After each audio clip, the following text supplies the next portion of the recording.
আমি 98 থেকে 2000 সাল পর্যন্ত কিন্তু বল বয় ছিলাম যখন আমাদের ইন্টারন্যাশনাল ক্রিকেট হতো। ওই ক্যারেক্টারিস্টিক্সটা কোন প্লেয়ারদের মধ্যে আছে বা ছিল যাকে আপনি অ্যাজ এ বোর্ড প্রেসিডেন্ট হিসেবে দেখতে চান? তো খালাদের বাসা 4 তলা ছিল, 4 তলা উঠছি নামছি, রাস্তায় দৌড়াচ্ছি, রাতের বেলা খুশিতে পাগল হয়ে গেছি যে কি বলে, আমি আশাই করিনি। সবচেয়ে বেশি ওইটা খুশি হয়েছিলাম। ক্রিকেটের লাকটা খুব important. Do you think like he will be better coach than the Hathurusingha? Mashrafe আমারে বলছিল যখন হাতুড়া সিং শুরুতে আসছিল, বলছিল যে তুই যদি ওই সময় থাকতি আমার আর হাতুড়ার আন্ডারে তাহলে তোর এভারেজ 50 হতো। আপনি অপরচুনিটি পেয়েছেন দুইটা ড্রেসিং রুমে এনজয় করার। How do you find it? Like দুইটার এক্সপিরিয়েন্স কেমন ছিল, মানে 90s-এর আর তামিম সাকিবদের? 18 কোটি মানুষই আশা করে আমরা যেন চ্যাম্পিয়ন হই, ওয়ার্ল্ড চ্যাম্পিয়ন হই, কিন্তু আপনার এই স্ট্রাকচারে আপনি চ্যাম্পিয়ন হলে কিন্তু এটা অন্যায় হবে।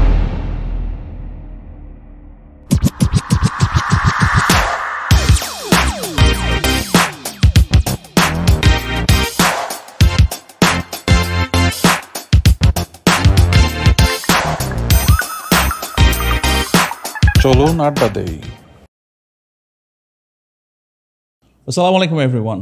Welcome to the Sajid Show, powered by Jamson & Company Limited, a complete solution for textile, dyes, chemicals and auxiliaries. যে যেখানে বসে আমাদের অনুষ্ঠান দেখছেন বা শুনছেন সবাইকে জানাই অন্তরস্থল থেকে ধন্যবাদ। আজকে আমাদের যিনি অতিথি, আমার পছন্দের একজন মানুষ, বাংলাদেশ ক্রিকেটে যার অবদান অনস্বীকার্য। আসলাম, দেখলাম, জয় করলাম, কথাটা যদি কারোর জন্য খাটে তিনি সেই ব্যক্তি যিনি মাঠে নামা মানেই বিপক্ষ টিমের জন্য আতঙ্ক, যিনি ত্রাস সৃষ্টি করে উড়িয়ে দেন অন্য টিমের ম্যাচ জেতার বিশ্বাস, যিনি ঘুরিয়ে দেন ম্যাচের মোমেন্টাম, যার বাংলাদেশ ক্রিকেটে আছে অনেক অবদান। চায়ের দোকান থেকে ঘরের কোণে, অফিসের পাড়া থেকে শপিং মলের ভিড়ে যিনি খেললেই পুরো দেশে হয়ে যায় স্তব্ধ, কারণ তার ব্যাটিং সবাইকে করে মুগ্ধ। বাংলাদেশের রত্ন তুমি আমাদের অহংকার, খেলায় অপ্রতিরোধ্য তুমি, ব্যাটিংয়ে তুমি দুর্বার। তিনি বাংলাদেশ ক্রিকেটকে শিখিয়েছেন কীভাবে জিততে হয়, 400 রানের টার্গেটও কীভাবে ফাইট দিতে হয়, যাকে দেখে মানুষ বাঁধে অনেক আশার ফুল। He is none other than one of the most talented, finest and hard working cricketer of our country, mister Ashraful. Ashraful ভাই, আসসালামু আলাইকুম, কেমন আছেন? জি আলহামদুলিল্লাহ। নাইস টু মিট ইউ ভাই। জি ভাইয়া, ভালো আছি, আপনি কেমন আছেন? আলহামদুলিল্লাহ। কেমন যাচ্ছে কাজের ব্যস্ততা ভাইয়া? আলহামদুলিল্লাহ ভালো। আলহামদুলিল্লাহ। কিছুদিন আগে দেখলাম বিপিএল এর ড্রাফট আপনি ছিলেন। জি। কেমন গিয়েছে ওটা?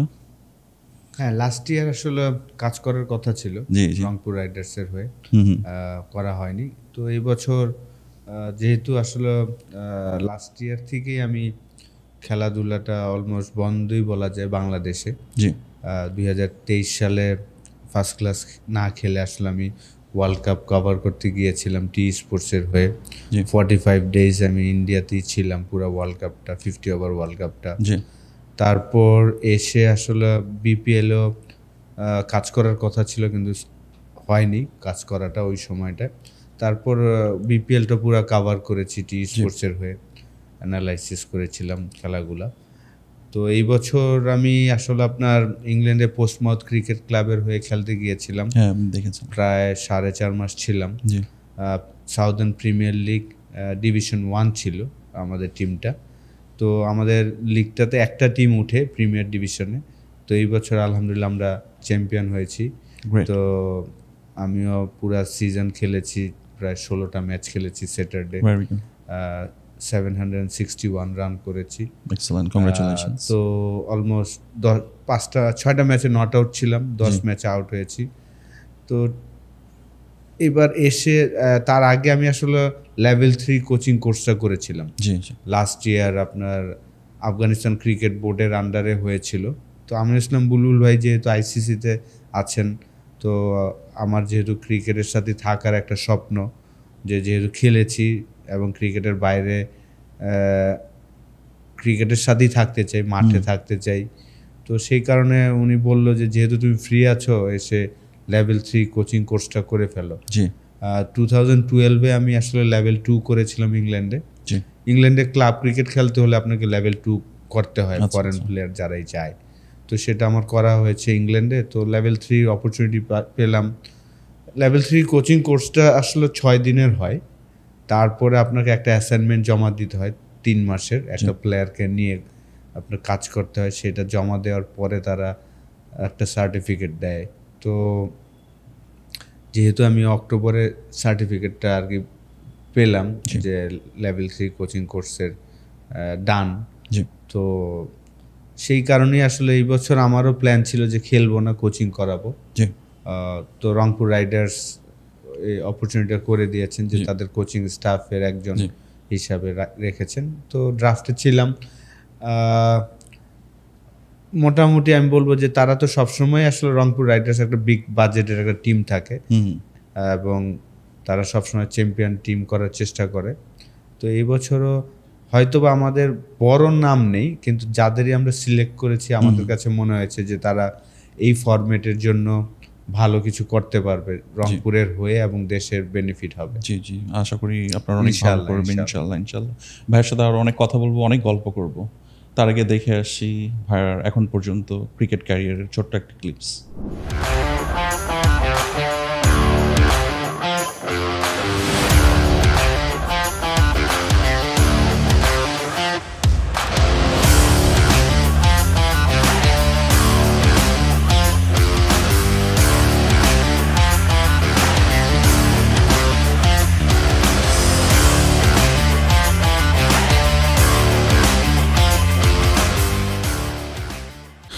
ভাইয়া কেমন লাগলো ক্লিপসটা?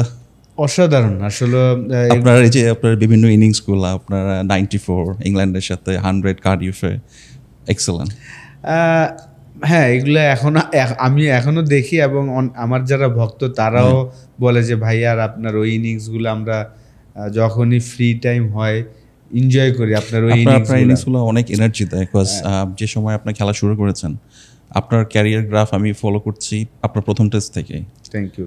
আপনি ধরেন আমি আসলে লাকি এক সেন্স আর কি, এই কারণে লাকি আমি বলি নিজেকে যে আমি তো আসলে যখন খেলা শুরু করলাম তখন কিন্তু বাংলাদেশ আইসিসি লেভেলে খেলে, আর তখন কিন্তু আমাদের সবাই নিউজ পেপার ওয়েট করতো যে সকালে নিউজ পেপার আসবে আর রাত 8টা বা 10টা নিউজ দেখবে।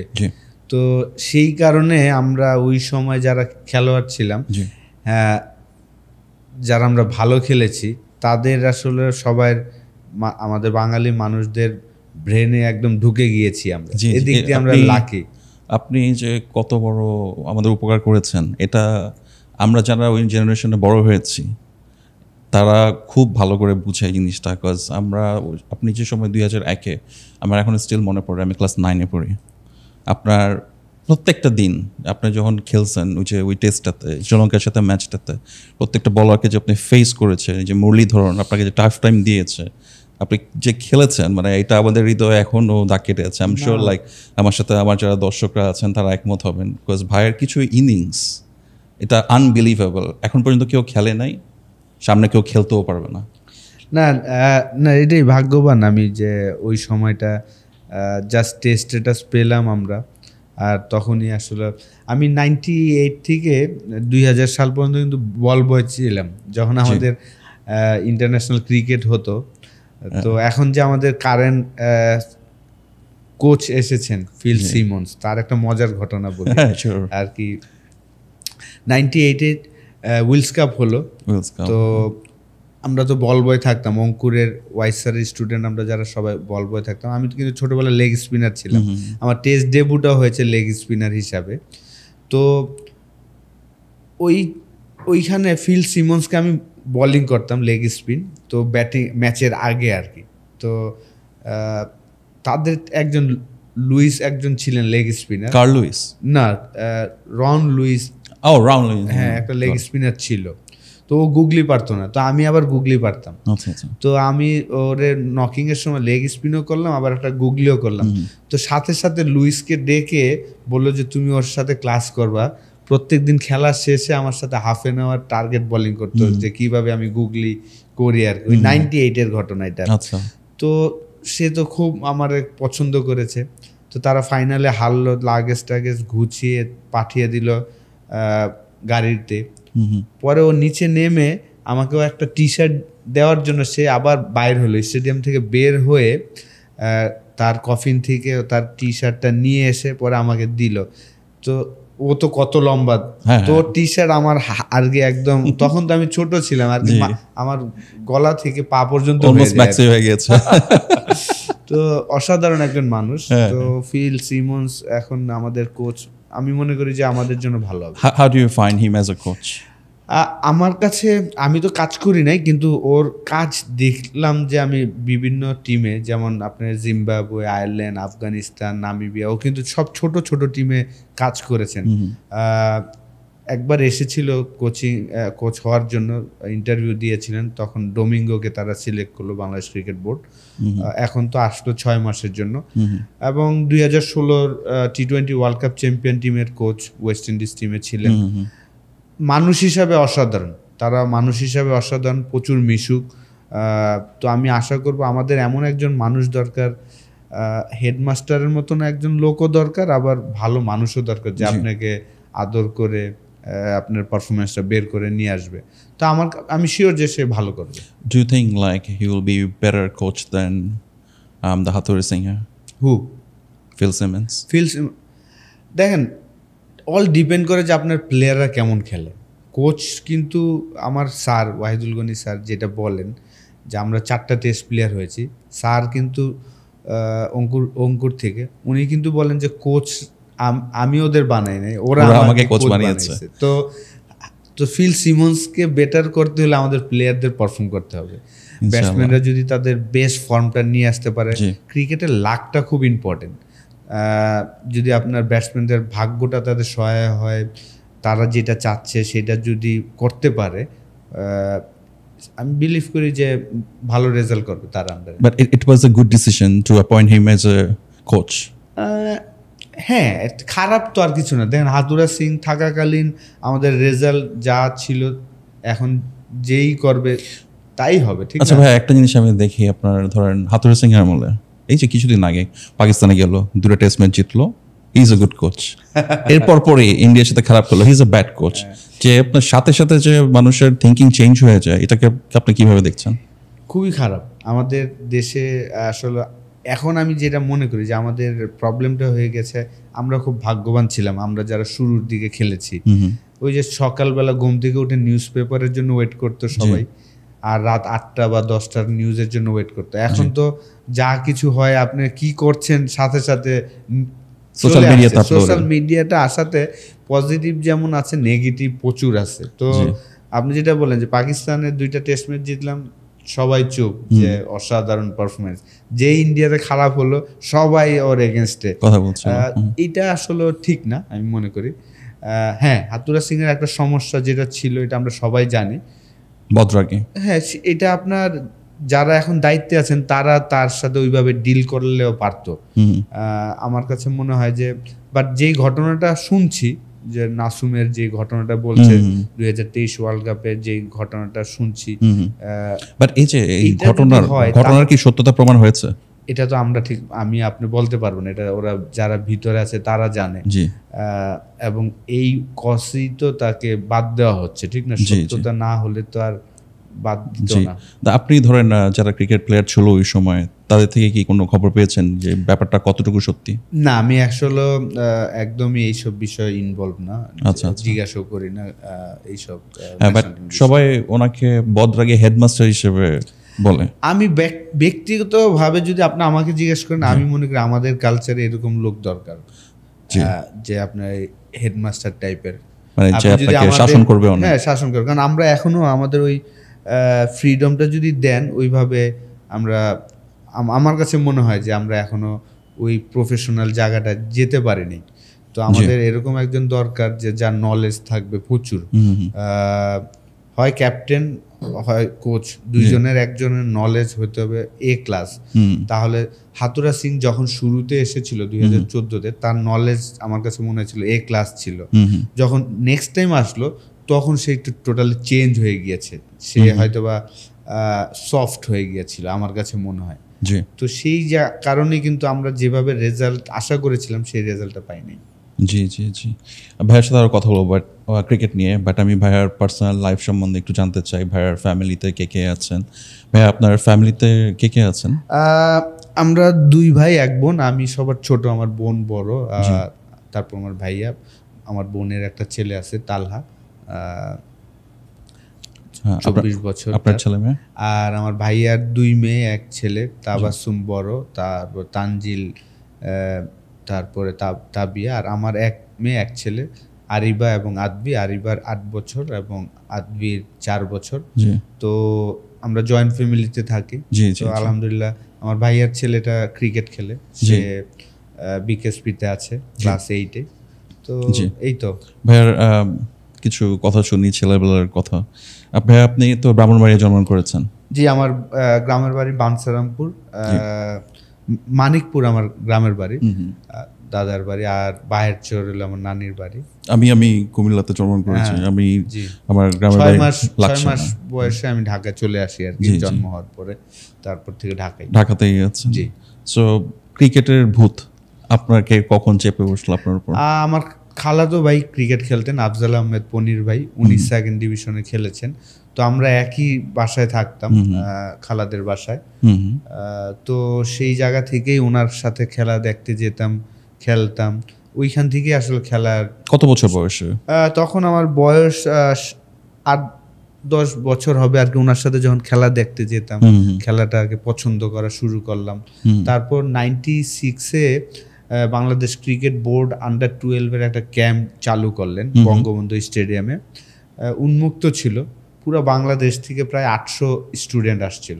তো আমার ভাইয়া তখন আমাকে এসে বলল, আমার খালাতো ভাই আফজাল আহমেদ পনির ভাই, যে এরকম একটা ক্যাম্প শুরু হচ্ছে, তুমি যাও। তো ওইখানে শুক্র শনি প্র্যাকটিস হতো বঙ্গবন্ধু স্টেডিয়ামে। 3 মাস প্র্যাকটিস হওয়ার পরে বন্ধ হয়ে গেল। তো ওই জায়গা থেকে যেহেতু আন্ডার-12 আমরা 12 বছরের নিচে যারা ছিলাম তারা বঙ্গবন্ধু স্টেডিয়ামে করতাম, আর যারা একটু বড় ছিল তাদের ধানমন্ডি আবাহনী মাঠে ইনডোরে করাতেন। আচ্ছা। তো আমাদের একদিন ইনডোরে নিয়ে গেলেন আর কি, ওই ছোটদের একদিন করে। তো আমি ইনডোরটা যে এত ভাল লাগলো, লাইটের নিচে প্র্যাকটিস, ডিফারেন্ট একটা ফিলিংস, সেই 97-এর ঘটনা। তো আমাদের 3 মাস হওয়ার পরে ওই ক্যাম্পটা বন্ধ হয়ে গেল।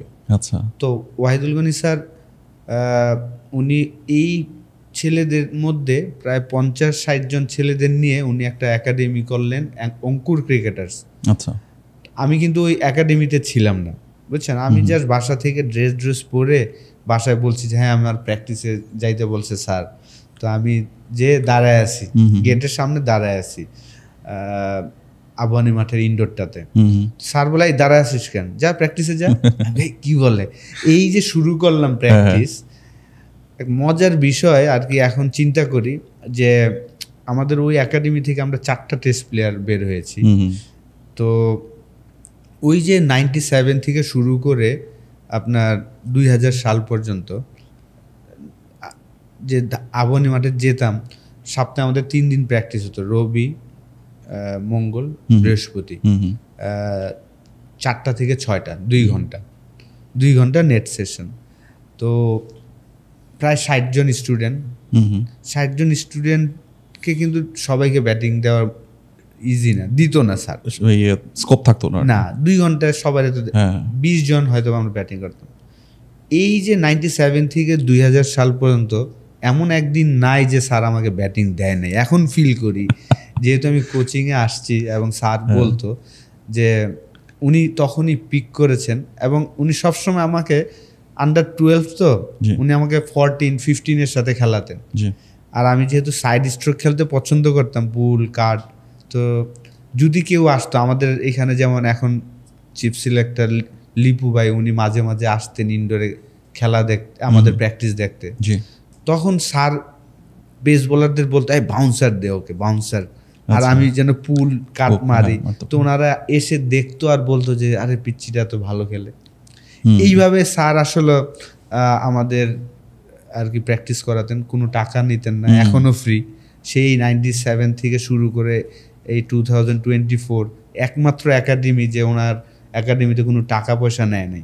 আমাকে বল, সবাইকে, আমাকে কেন সবাইকে বল, ব্যাট, গ্লাভস উনি দিতেন। তো অসাধারণ মানুষ, এরকম মানুষ আসলে আর কি দুনিয়াতে খুব কমই আছে। আমার দেখার মতো এরকম কোনো চাহিদা নাই। আমি যখন ন্যাশনাল টিমে ঢুকলাম, বাংলাদেশ টিমে, ভাইয়া ন্যাশনাল টিমে ঢোকার আগে আমি জানতে চাচ্ছিলাম, আপনি ফার্স্ট ডিভিশন সেকেন্ড ডিভিশন ওগুলো খেলেছেন? আমি আমার যেমন অঙ্কুর ক্রিকেটার্সের হয়ে আমরা কোয়ালিফাইং ক্রিকেট খেলেছি। ওই জায়গায় একটা মজার ঘটনা ছিল যে আর কি এখন ধানমন্ডি 8 নম্বর মাঠ আগে বলা হতো, ওই মাঠে আমাদের মাঠটা কিন্তু বড় ছিল, ওপেন ছিল, মানে এত ওপেন ছিল। তো একটা সাইডে খেলা হতো, তো আমি একটা 4 মেরেছিলাম, এক মাঠ থেকে আরেক মাঠে চলে গিয়েছিল আর কি। আর তখন তো আমি ছোট একদম, একটা বড় একটা মানুষেরকে আমি 4 মেরেছিলাম। তো তখন জালাল স্যার ছিলেন ওই মাঠে, জালাল ইউনুস না, জালাল চৌধুরী আর আমাদের কোচ। তো উনি মারা গিয়েছেন স্যার। তো উনি বলছিল যে আরে গাভাস্কারের মতন শট খেলছে। তো এই যে ওয়ার্ডগুলা যে শুনছিলাম ওইখান থেকেই কিন্তু আসলে না খেলতে হবে এরকম। 3rd division qualified, 3rd division খেলা হয়নি, 2nd ডিভিশন অমরজ্যোতিতে। ওইখানেও সুজন ভাই ছিলেন অমরজ্যোতির ইনচার্জ আর কি, উনি তখন বাংলাদেশ টিমে খেলছেন। তো ওয়াইস স্যার সুজন ভাইকে ফোন দিয়ে বলল যে এরকম একটা ছেলে আছে, তো একটু দেখ। পাঠাইলো, পরে নেটে বোলিং ব্যাটিং করলাম। তো অমরজ্যোতির মারুফ ভাই নামে একজন আমাদের অফিসিয়াল ছিলেন। তো তখন সুজন ভাইকে বলছে কাকে নিয়ে আসছো, আমাকে তো জেলে পাঠাবা, কারণ এত পিচ্ছি ছিলাম। আর 2nd ডিভিশনের সব তো বড় বড়। তো বলে না, ও অস্ট্রেলিয়া নেটে থাকবে, প্র্যাকটিস করো। আমাদের লিগের লাস্ট ম্যাচটা আমি খেলেছিলাম, ওইটাও 8 নম্বর মাঠে, ধানমন্ডি 8 নম্বরে। তো সুজন ভাই আমাদের ক্যাপ্টেন ছিল হিমেল ভাই। তো ওনাকে বলছে যে ও যত মাইরি খাক ও 8 ওভারই বল করবে। তো 8 ওভার বল দিল, 8 ওভার বলে 5টা 6 খাইলাম, আবার 5টা উইকেটও পেয়েছিলাম। তো ওদিন আমাকে আবার 500 টাকা দিল প্রথম খেলায় আর কি, আর্ন করা প্রফেশনালি। 500 টাকা পেলাম, আর কি খুশি। তো এই যে সেকেন্ড ডিভিশন দিয়ে স্টার্ট, কোয়ালিফাইং দিয়ে স্টার্ট। 3rd ডিভিশন খেলা হয়নি, জাম্প করে 2nd ডিভিশন 2 বছর খেললাম 2nd ডিভিশনে। 1st ডিভিশন খেলি নাই, প্রিমিয়ারের ডাইরেক্ট প্রিমিয়ার। সূর্যতরণে স্যার অলওয়েজ, ওয়াইস স্যার যেই জিনিসটা আমার সাথে বা আমাদের সাথে করতো, উনি জাস্ট শেখার জন্য টিমে পাঠাতেন যে তুমি ওইখানে থাকবা, ওদের কালচারটা বা ওদের সাথে খেলবা, থাকবা, এটাতেই। তারপর তুমি যদি ভালো করো তোমার অপরচুনিটি হবে। ওই জিনিসটা উনি সবসময় আমাদের করে দিয়েছেন। জি। সো এই খেলতে খেলতেই প্রথম বাংলাদেশ টিমে আপনি ডাক পেলেন 2001-এ। সো আপনি যখন ডাক পেয়েছেন, আপনি প্রিমিয়ার খেলছিলেন? আমি যখন ডাক পেলাম তখন আমি প্রিমিয়ার লিগ খেলেছি, ফার্স্ট ক্লাস ক্রিকেট খেলেছি। ওই বছরটা আমি আপনার আন্ডার 17-এর হয়ে 2টা টুর্নামেন্ট খেলেছিলাম বাংলাদেশের, এশিয়া কাপ, একটা বাংলাদেশে একটা পাকিস্তানে। 2টা টুর্নামেন্টে আমি বেস্ট ব্যাটসম্যান হয়েছিলাম এবং 2টা টুর্নামেন্টে একমাত্র সেঞ্চুরিয়ান ছিলাম আমি। তো এবং অস্ট্রেলিয়া একাডেমি এসেছিল বাংলাদেশে, শন মার্শ ছিল ওই টিমে। তো তারা এসে একটা 4 ডে ম্যাচ খেলেছিল আর 3টা 1 ডে খেলেছিল। তো আমি 4 ডে খেলিনি, আমি 1 ডে খেলেছিলাম প্রথম এবং লাস্ট, 2ndটা খেলিনি। তো প্রথম ম্যাচে আমি 7 রান করে আউট হলাম। তো 3rd ম্যাচে ইমরান স্যার কোচ ছিল আমাদের, ইমরান স্যার। তো উনি আমাকে বলছে তুমি কিন্তু এখন আর পিচ্ছি নাই, তুমি এখন কম্পিটিশন দিতেছ জাভেদ ওমর, ওপি, বিদ্যুৎ, ওদের সাথে। তো অতএব তুমি ভেবো না যে তুমি পিচ্ছি, তুমি ওদের সাথে ফাইট করতেছো। ওনারা তো ওপেনার ছিল, আমি ওপেনার। তো আমি ফার্স্ট ক্লাস ক্রিকেট শুরু করেছিলাম ওই বছরই। ফার্স্ট ক্লাস শুরু করলাম, 2nd ম্যাচে আমি ফার্স্ট ক্লাসে সেঞ্চুরি করেছিলাম খুলনার সাথে, ঢাকা মেট্রোর হয়ে। তো তারপরে ওই এক সেঞ্চুরি করার পরেই আপনার অস্ট্রেলিয়া একাডেমির সাথে ম্যাচ খেলাটা। তো 3rd ম্যাচে আমাকে বলছিল ইমরান স্যার যে এরকম তুমি কিন্তু কম্পিটিশন করছো ন্যাশনাল টিমে ঢোকার জন্য, ওইভাবে ক্রিকেট খেলো, বাচ্চা ভেবো না। তো ওই ম্যাচে আমি আবার 110 নট আউট। তো তারপরের দিন অফ, তারপরের দিন আবার আমাদের ফার্স্ট ক্লাস শুরু হলো বঙ্গবন্ধু স্টেডিয়ামে চিটাগাংয়ের সাথে। তো ভেজা উইকেট একদম, মনি ভাই ছিলেন, শাহেদ মেহমুদ ছিলেন পাকিস্তানি, তখন একটা ফরেনার অ্যালাউ ছিল টিমে। তো আমি ওই দিন 157 করেছিলাম, আমার কেরিয়ার বেস্ট ছিল ফার্স্ট ক্লাসে চিটাগাংয়ের সাথে বঙ্গবন্ধু স্টেডিয়াম। তো একদিন আগে অস্ট্রেলিয়া একাডেমির সাথে 110 ওয়ান ডে ক্রিকেটে নট আউট, তারপরের দিন করলাম 157 আউট হয়ে গেলাম। পরের দিন আবার 7 উইকেট পেয়েছিলাম। তো এই 4 দিনে 3টা পারফরমেন্সেই আমি আসলে বাংলাদেশ টিমে কল আপনি যখন পেয়েছেন ফার্স্ট কল, আপনার অনুভূতিটা কি ছিল ভাইয়া? ন্যাশনাল টিমের থেকে আমার সবচেয়ে বেশি আনন্দ পেয়েছি আমি আন্ডার-19 ওয়ার্ল্ড কাপ যখন চান্স পেলাম 2000 সালে শ্রীলঙ্কা যখন আমরা গেলাম। আমি আশাই করি নাই যে আন্ডার-19 ওয়ার্ল্ড কাপে চান্স পাবো, কারণ আমি আন্ডার-13 খেলে এসেছি। তারপর আমি পল্লিমাতে প্র্যাকটিস করছিলাম। তো আবুয়ানি মাঠ থেকে পরে আমি পল্লিমা এবং বঙ্গবন্ধু স্টেডিয়ামে প্র্যাকটিস করতাম, যেহেতু আমার বাসা মাদারটেক ছিল, ওইখান থেকে কাছে ছিল। তো প্র্যাকটিস করছি, তখন সিলেক্টর ছিলেন রকিবুল স্যার। তো উনি পিছনে বসে বসে ব্যাটিং দেখছিল। তখন আমার বয়স 15। তো ব্যাটিং দেখে উনি তো ফিল আর কি আমাকে আন্ডার-19 স্কোয়াডে ক্যাম্পে ডাকলেন, বলে যে এই তো আমার মতন ব্যাটিং করে এরকম। পরে উনি আমাকে আন্ডার-19 স্কোয়াডে 32 জন স্কোয়াডে ডাকলেন। ডাকার পরে এডি বার্লো কোচ ছিল আমাদের। আমি তো আশাই করি না যে ন্যাশনাল আর আন্ডার-19 ওয়ার্ল্ড কাপে যাবো। প্র্যাকটিস ম্যাচগুলোতে আমি জাস্ট এই খেলতাম আপনার 15 বলে 20 বলে 25 এরকম ওপেনিংয়ে নেমে কুইক রান করে আসতাম আর বোলিং করতাম লেগ স্পিন। পরে দেখি যে আমাকে ফোন দিল যে তুমি 14 জন স্কোয়াডে আসো, কারণ এডি বার্লো আর রকিবুল স্যার দুইজনই আমাকে খুব পছন্দ করতো এবং দুইজনই আমাকে টিমে রাখলেন। যখন আমি শুনলাম ন্যাশনাল টিমে ঢোকার আগে ওনারা আপনার খেলা দেখেছে? হ্যাঁ, ন্যাশনাল টিমে ঢোকার আগে যে ফার্স্ট ক্লাস এগুলা, যখন আমাকে ফোন দিল রাতে যে তুমি আন্ডার-19 টিমে স্কোয়াডে চান্স, তো খালাদের বাসা 4 তলা ছিল, 4 তলা উঠছি নামছি রাস্তায় দৌড়াচ্ছি রাতের বেলা, খুশিতে পাগল হয়ে গেছি যে কি বলে। আমি আশাই করিনি, সবচেয়ে বেশি ওইটা খুশি হয়েছিলাম। ভেরি গুড ভাইয়া, ভেরি গুড। আপনার ক্যারিয়ার ভাইয়া খুবই ভালো, মানে অনেক ইন্সপায়ারিং, মানে যারা ইয়াংস্টাররা ছিল ওই সময়। প্রিমিয়ার এটা একটা মজার ঘটনা বললে তাহলে অনেকে মজা পাবে। প্রিমিয়ার ডিভিশন আমার ফার্স্ট ম্যাচ খেলা হয়েছে সূর্য তরুণে, আর আন্ডার-19 থেকে আসার পরেই প্রিমিয়ার ডিভিশনের দল বদল। তো ওয়াইস স্যার তখন আমাদের আরেকটা সিলেক্টর ছিলেন সাদ ভাই, তো ওনাকে বললো যে আশরাফুল রে তোর টিমে, উনি সূর্য তরুণের টিমটা দেখাশোনা করতেন আর কি, তো তোর টিমে রাখ, যে ও শিখবে আর কি। নান্নু ভাই, পাইলট ভাই, রোকন ভাই, মনি ভাই ওনারা ছিলেন ওই টিমে, তো থাকবে যা শিখবে। তো আমাকে বললো যে তুমি দল বদল সূর্য তরুণে করবো, আমি করলাম। তো প্রথম 10 ম্যাচ আমি খেলি নাই, 11 নম্বর ম্যাচ খেলছি কিভাবে জানেন আর কি। এখনকার ক্রিকেটারদের তো দেখি আর এই কারণে এই ঘটনাটা বলছি, তাহলে ওরা বুঝতে পারবে যে আমি পানি খাওয়ায় আমার ফার্স্ট লিস্ট এ ক্রিকেট খেললাম। নান্নু ভাই ওই ম্যাচে 84 করছিল বঙ্গবন্ধু স্টেডিয়ামে।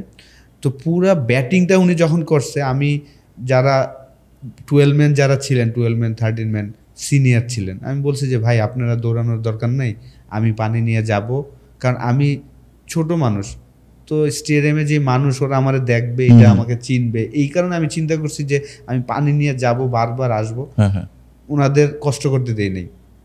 এটাতে আমার লাভ হয়ে গেছে। ওই ম্যাচ হারার পরে নান্নু ভাই ড্রেসিং রুমে ঢুকে, খেলা শেষে তো হারছিলাম, তো পরে বলতেছে যে এই ছেলেটা সারাদিন পানি টানছে, তোরা কি করছো, এই তুই নেক্সট ম্যাচ খেলবি। আমি কি বলে, আমি তো ওনাদের না করলাম যাওয়ার জন্য, তো আমি পানি খাওয়ায় পরের ম্যাচ খেলছি জানেন। তো এখনকার প্লেয়ারদের আমি দেখি তো ওরা খুব প্রেস্টিজে লাগে যে পানি খাওয়ায় যাব, খেলতেছি না, কেমন লজ্জার বিষয়। হ্যাঁ, ওদের খুব লজ্জা ফিল করে, কিন্তু আমার ফার্স্ট ম্যাচ আমি পানি খাওয়ায় তার খেলার শুরু। না, ভেরি গুড। এই এখনকার প্লেয়ারদের মধ্যে আমি দেখেছি এই ইগো জিনিসটা বেশি কাজ করে। হ্যাঁ, ওই যে সোশ্যাল মিডিয়াতে আসছে তো এই কারণে, আগে তো নিউজ পেপারে আসতো, এই কারণে আমি চিন্তা করতো আমাকে ওরা দেখবে যদি একটা ছবি তোলে। এখন তো ছবি কি, আপনি নেটে কিছু করতেছেন, মুরালি বানাই দিতেছে, সেওয়াক বানাই দিতেছে, নেটেই আপনাকে একদম ওয়ার্ল্ড ক্লাস প্লেয়ার, আবার ম্যাচে যায় বল খুঁজে পায় না, এই প্রবলেমটা হয়ে গেছে। না, এটা ট্রু। আচ্ছা ভাই, আপনি যখন প্রিমিয়ার খেলেছেন, আপনার ব্যাটিং পজিশন কি ছিল? ওপেনিং। আমি একদম, আমাকে ওপেনার হিসাবেই নেওয়া হয়েছে। প্রথম ম্যাচে আমি 43 করছিলাম আর একটা উইকেট পেয়েছিলাম। আপনার সবচেয়ে স্বাচ্ছন্দ্যের জায়গা কি ওপেনিং এ? আমি তো একদম শুরু করেছিলাম ওপেনার হিসাবে, আমি খুব এনজয় করতাম সাইড শট খেলতে, কাট পুল। তখন তো আসলে কেউ চিন্তাই করে নাই যে আমরা 140 কিলোমিটারের বল পুল খুব কমই মারতো আমাদের প্লেয়াররা। তো আমি যেহেতু, আমাকে ওই যে স্যার সবসময় এই জিনিসটা হেল্প করছে যে আমি যখনই, আমি 14-15 আমি খেলতাম, 18-19 আর সব বড়দের সাথে, এবং আমি চলাফেরাটাও বড়দের সাথে করতাম। কারণ আমার এলাকায় মাদার আর কি, আমি 98-এ যখন আমার আন্ডার-12 একটা শিলিগুড়ি ট্যুর হলো, আমাকে আর কি ক্যাম্পের আগেই সিলেক্ট করে রাখলেন, কিন্তু লাস্টের দিন আমাকে আর নেয় নাই।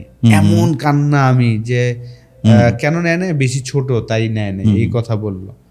পরের বছর গেলাম, যে 3 ম্যাচে আমি 216 রান করেছিলাম, 99, 84, দুইটাতে নট আউট, একটাতে 32 করে ম্যান অফ দ্য টুর্নামেন্ট হলাম ওই শিলিগুড়িতে।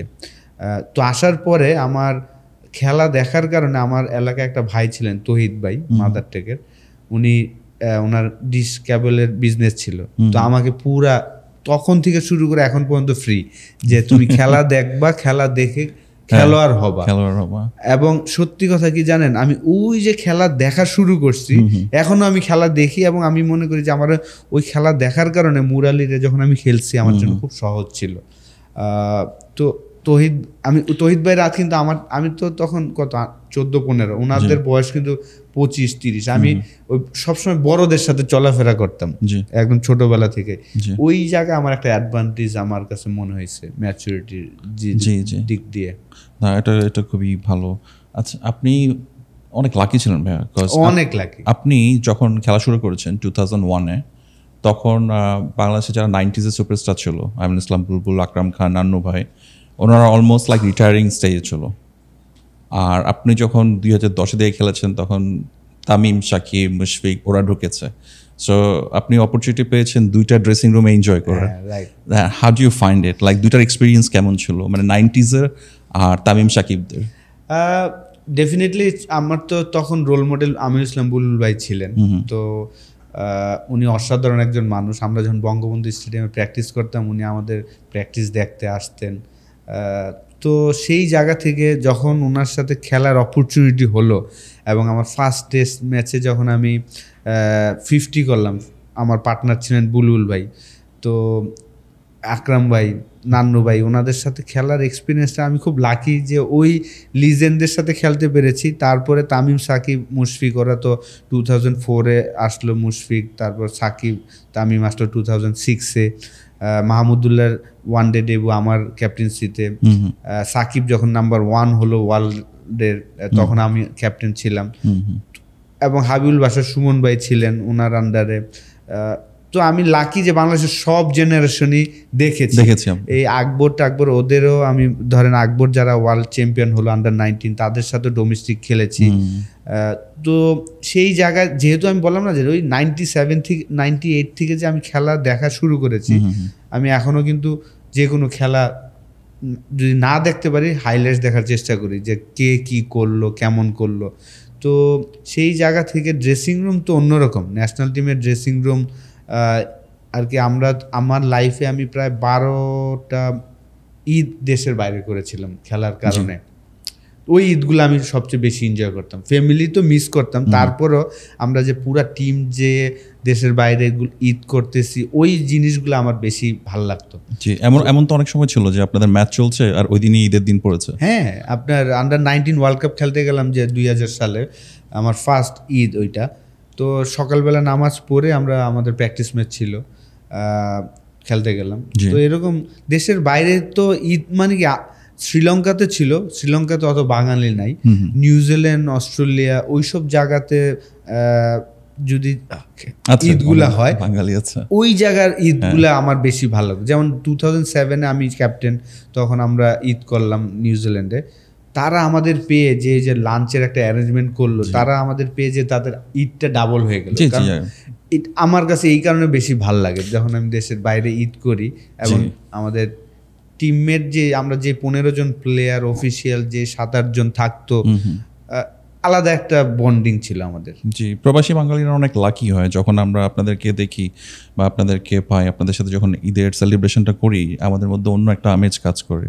বিকজ আপনারা cricket superstars and we follow you guys.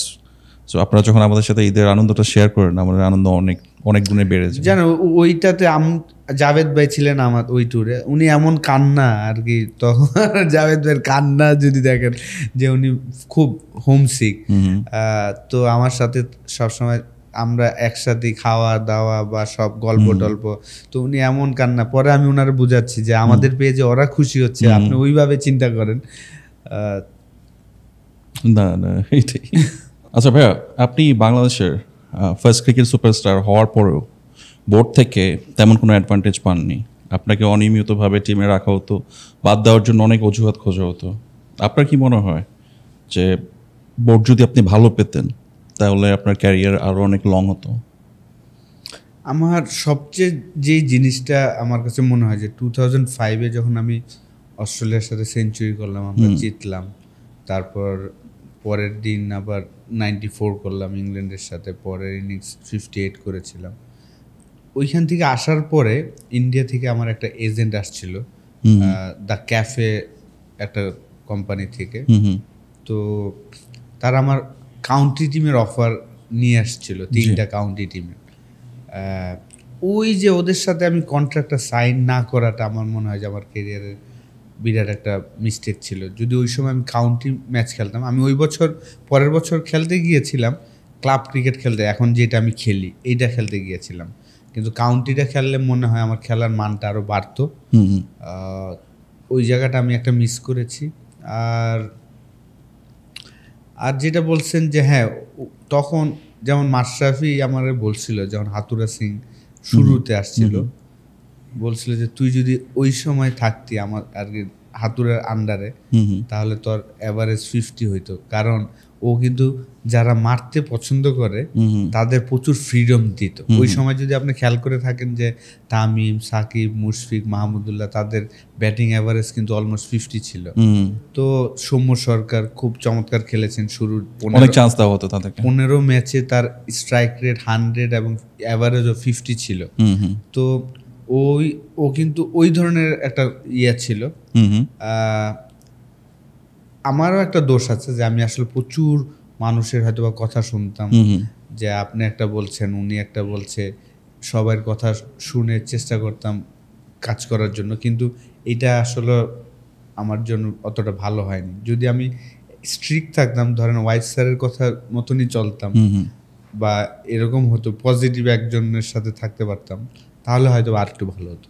G, but আপনাকে যে টিমে নেওয়া আবার টিম থেকে বাদ দেওয়া, আপনার পারফরমেন্স কিন্তু কখনো অতটা খারাপ কখনো ছিল না, বাট আপনাকে দেখা যেত যে প্রায় সময় আবার একটু অফ দিত। এই জিনিসটা কেন? না, আমি বলবো না যে এটা আমি লাকি মনে করি, নিজের অনেক লাকি মনে করি, কারণ আমার যেভাবে দেওয়া উচিত ছিল ওইভাবে আমি দিতে পারি নাই। আমি অনেক 5-7 ম্যাচ পর হয়তো একটা ম্যাচ উইনিং একটা ইনিংস খেলতাম বলে হয়তো আমি লম্বা একটা সময় খেলতে পেরেছি, কিন্তু আরও ধারাবাহিক হতে পারিনি। এটা এখন আমি বুঝি আসলে আমাকে যদি ওইভাবে তাহলে হয়তো ভালো হতো। আচ্ছা, আপনাকে যদি মনে হয়, আপনার কি মনে হয়, ধরেন আপনাকে যদি এখন বোর্ড প্রেসিডেন্ট বানানো হয় আর আপনাকে যদি দায়িত্ব দিয়ে দেওয়া হয় যে নেক্সট 4 বছর তুমি বাংলাদেশের বোর্ড প্রেসিডেন্ট থাকবা, আমরা তোমার থেকে আশা করছি তুমি আমাদেরকে 2027-এর ওডিআই ওয়ার্ল্ড কাপটা জিতাই দিবা, আপনার কি মনে হয় সম্ভব 3 বছরের টার্গেট নিয়ে? দেখেন, এইটা তো কেউ বলতে পারবে না যে আপনি ওয়ার্ল্ড কাপ চ্যাম্পিয়ন হবেন, এটা বলতে পারবে না, কিন্তু আমি যদি এরকম অপরচুনিটি আসে, ডেফিনেটলি আমি স্ট্রাকচার তৈরি করে দেব যে ওয়ার্ল্ড কাপ চ্যাম্পিয়ন হওয়ার একটা দেশের যে স্ট্রাকচারটা দরকার, সেই জিনিসটা আমি আশা করি যে তৈরি করে দিতে পারবো। সেই স্ট্রাকচার যদি আপনি চেঞ্জ করেন, স্ট্রাকচার কিন্তু চেঞ্জ হয়নি 24 বছরে। যদি আপনি খেয়াল করে থাকেন, আমরা অনেকে সবাই আমাদের 18 কোটি মানুষই আশা করে আমরা যেন চ্যাম্পিয়ন হই, ওয়ার্ল্ড চ্যাম্পিয়ন হই, কিন্তু আপনার এই স্ট্রাকচারে আপনি চ্যাম্পিয়ন হলে কিন্তু এটা অন্যায় হবে। এই কারণে আমি বলছি অন্যায় হবে। আপনি অস্ট্রেলিয়া দেখেন, ইংল্যান্ড দেখেন, নিউজিল্যান্ড দেখেন, তাদের যে স্ট্রাকচার, ইন্ডিয়াতে যা দেখেন, ওই স্ট্রাকচারে পরে তারা চ্যাম্পিয়ন হতে পারে না। আর আমাদের কোনো কিছুই নাই, আমাদের প্লেয়াররা যার নিজের উদ্যোগে আমরা প্র্যাকটিস করে তারপরে খেলছি। হয়তো বা ন্যাশনাল টিমে ফ্যাসিলিটিসটা দিচ্ছেন, কিন্তু বাইরে তো আর কোনো ফ্যাসিলিটিসই নাই। আপনি ঢাকা শহরে আমি যে সেই যে 97-এর কথা বললাম আপনাকে, আবহানী মাঠে ইনডোরে প্র্যাকটিস প্রথম দিন যে আমার যে অনুভূতিটা হয়েছে, এখন তো একটা বাচ্চা ছেলের ওই অনুভূতিটা পাওয়ার জায়গাই নাই, কোনো ইনডোরই নাই। ঢাকা শহরে আমরা কোনো ইনডোর করতে পারি নাই, কোনো খেলার ব্যবস্থা করতে পারি নাই। 2000 সালে আমি যখন আন্ডার-19 ওয়ার্ল্ড কাপ খেলতে গেলাম শ্রীলঙ্কায়, আমাদের প্র্যাকটিস সেশন চলছিল এসএসসি গ্রাউন্ডে, পাশেই তাদের আরেকটা মাঠ। আপনি যদি শ্রীলঙ্কা কখনো যান, আপনি দেখবেন যে কলম্বো একটা সোজা রাস্তায় ডানে এবং বায়ে প্রায় 8-9টা গ্রাউন্ড, ক্রিকেট গ্রাউন্ড, জাস্ট একটা সোজা রাস্তায় আপনি ডানে বায়ে দেখবেন এতগুলো গ্রাউন্ড, সবগুলো গ্রাউন্ডে খেলা হচ্ছে। তখন আমি দেখেছিলাম 2000 সালে আন্ডার-12 ছেলেরা 2 দিনের ম্যাচ খেলে।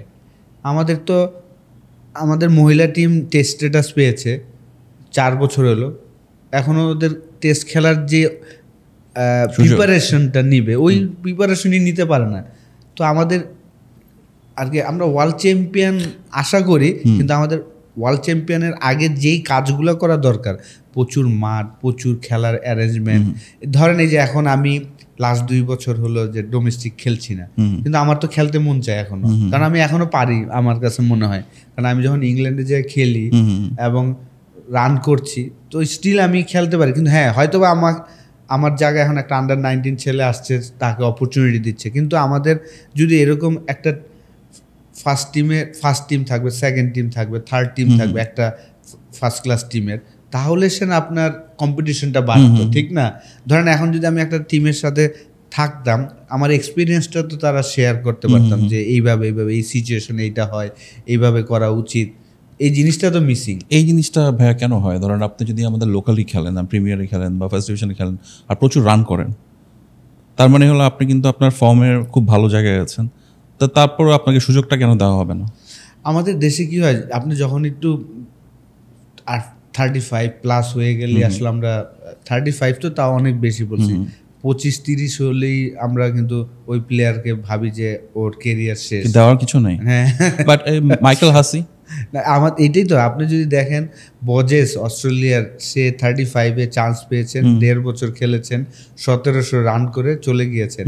রজার অস্ট্রেলিয়ার 2টা অ্যাশেজ খেলেছেন, রান করে চলে গিয়েছেন 35-36-এ এসে। এটা বাইরের দেশ হয়, আমাদের দেশে খুব কম। আমাদের দেশে যারা একবার ন্যাশনাল টিমে আর আগের যে সিলেকশন প্যানেলটা ছিল বা বোর্ড যারা চালাতেন, তারা আসলে ওই একবার বাংলাদেশ টিমে খেলেছে, ভালো করে নাই, তাকে আর ফিরার রাস্তাটা করতে দেয় নাই, যে না ওরে আবার ফিরে আনি। এটা কি কালচারের প্রবলেম নাকি স্ট্রাকচারের প্রবলেম? সব কিছু, কালচার, স্ট্রাকচার। যেমন ধরেন আমি একটা ঘটনা বলি যে 2010-এ বাংলাদেশ যখন 4-0-তে নিউজিল্যান্ডকে হারালো, আমি ওই সিরিজটাতে ছিলাম না। তো আমি আসার পরে ফার্স্ট ক্লাসে আমি একটা ম্যাচ খেললাম খুলনার সাথে, 128 না কত করলাম। পরে ওনারা ওই বৃষ্টি হলো, বললো যাচ্ছে এই লিগটা আমরা পরে খেলবো, নিউজিল্যান্ড সিরিজের পরে। দেখেন ফার্স্ট ক্লাস বন্ধ হয়ে গেল, একটা টিম আসছে তাই। যদি আমার ফার্স্ট ক্লাসে চলতো, আরেকটা ম্যাচ খেলতাম আর সেঞ্চুরি আরেকটা করতাম, তাহলে কিন্তু আমি অটোমেটিক আবার টিমে ঢুকে যাই। তো আপনার অপরচুনিটি নাই বাংলাদেশে, যে আপনি কামব্যাক করার জন্য যে খেলার অপরচুনিটি, ওইটা নাই। এই বোর্ড প্রেসিডেন্ট বা যারাই দায়িত্বে আছেন, ওনাদের এই জিনিসটা করা উচিত, যে 6টা বা 7টা মাস যেন আমাদের প্লেয়াররা খেলতে পারে। দেখেন আমাদের যে 4টা টুর্নামেন্ট হয়, 4টা টুর্নামেন্টে ঢাকা প্রিমিয়ার লিগটা হয় সবার লাস্টে, যেটা সবচেয়ে বেশি ক্রিকেটার খেলেন, 200 প্লেয়ারের মতন খেলেন 12টা টিমে। ওই খেলাটা হওয়া উচিত সবার আগে।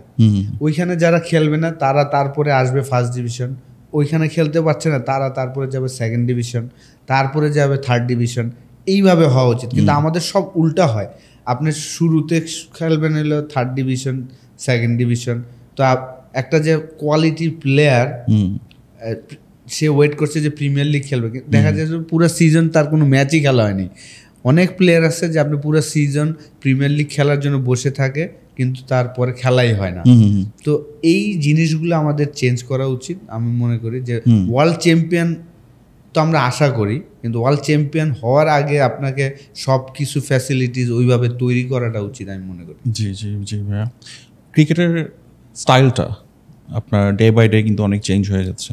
আমরা এখন দেখছি আপনার অনেক টিম টেস্ট ক্রিকেট খেলছে আপনার ওডিআই স্টাইলে, T20 আপনি কি বলেন, এখন T20 চলছে। আপনি টেস্ট ক্রিকেট খেলছে হলো ওডিআই স্টাইলে, ওডিআই খেলছে হলো T20 স্টাইলে, T20 খেলছে T10 স্টাইলে। মানে আপনারা দেখছেন মানে অ্যাক্সেলারেশনটা। সো এই ক্ষেত্রে দেখা যাচ্ছে আপনার স্কিল এত ডেভেলপ হয়েছে, ওদের স্কিলটা। আমাদের যারা বাংলাদেশি ক্রিকেটার আছে তাদের মাইন্ডসেট এখনো চেঞ্জ হচ্ছে না। এটা আসলে হয় না কেন? আমি এক উইকেট, ভালো উইকেটে আমরা খেলতে পারছি না।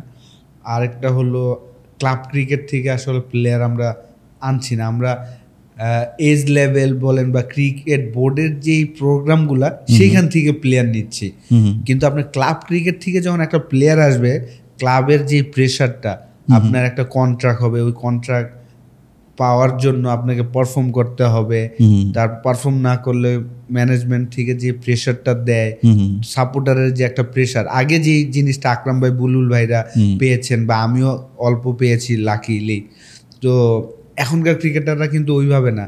এখন আপনার ক্লাব ক্রিকেট থেকে কিন্তু প্লেয়ারদের সিলেক্ট করে না, সিলেক্ট করা হয় যে এজ লেভেল থেকে যারা আসছেন, তারপর ওনাদের রাডারে যারা আছেন তারা।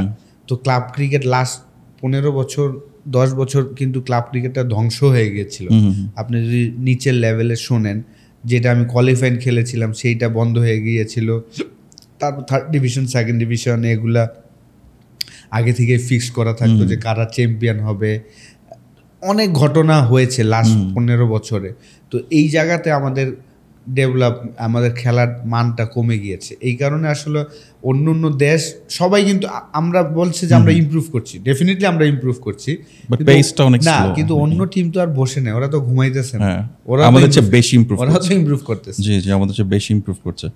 আচ্ছা ভাইয়া, আপনাকে যদি একটা বাংলাদেশ ড্রিম 11 টিম বানানোর জন্য বলা হয়, starting from the 90s up to now, আপনার মতামত কি হবে আমি এটা জানতে চাচ্ছি। ধরেন আমরা একটা ড্রিম 11 টিম বানাবো, আপনি ওপেনার হিসেবে কোন দুজনকে নেবেন?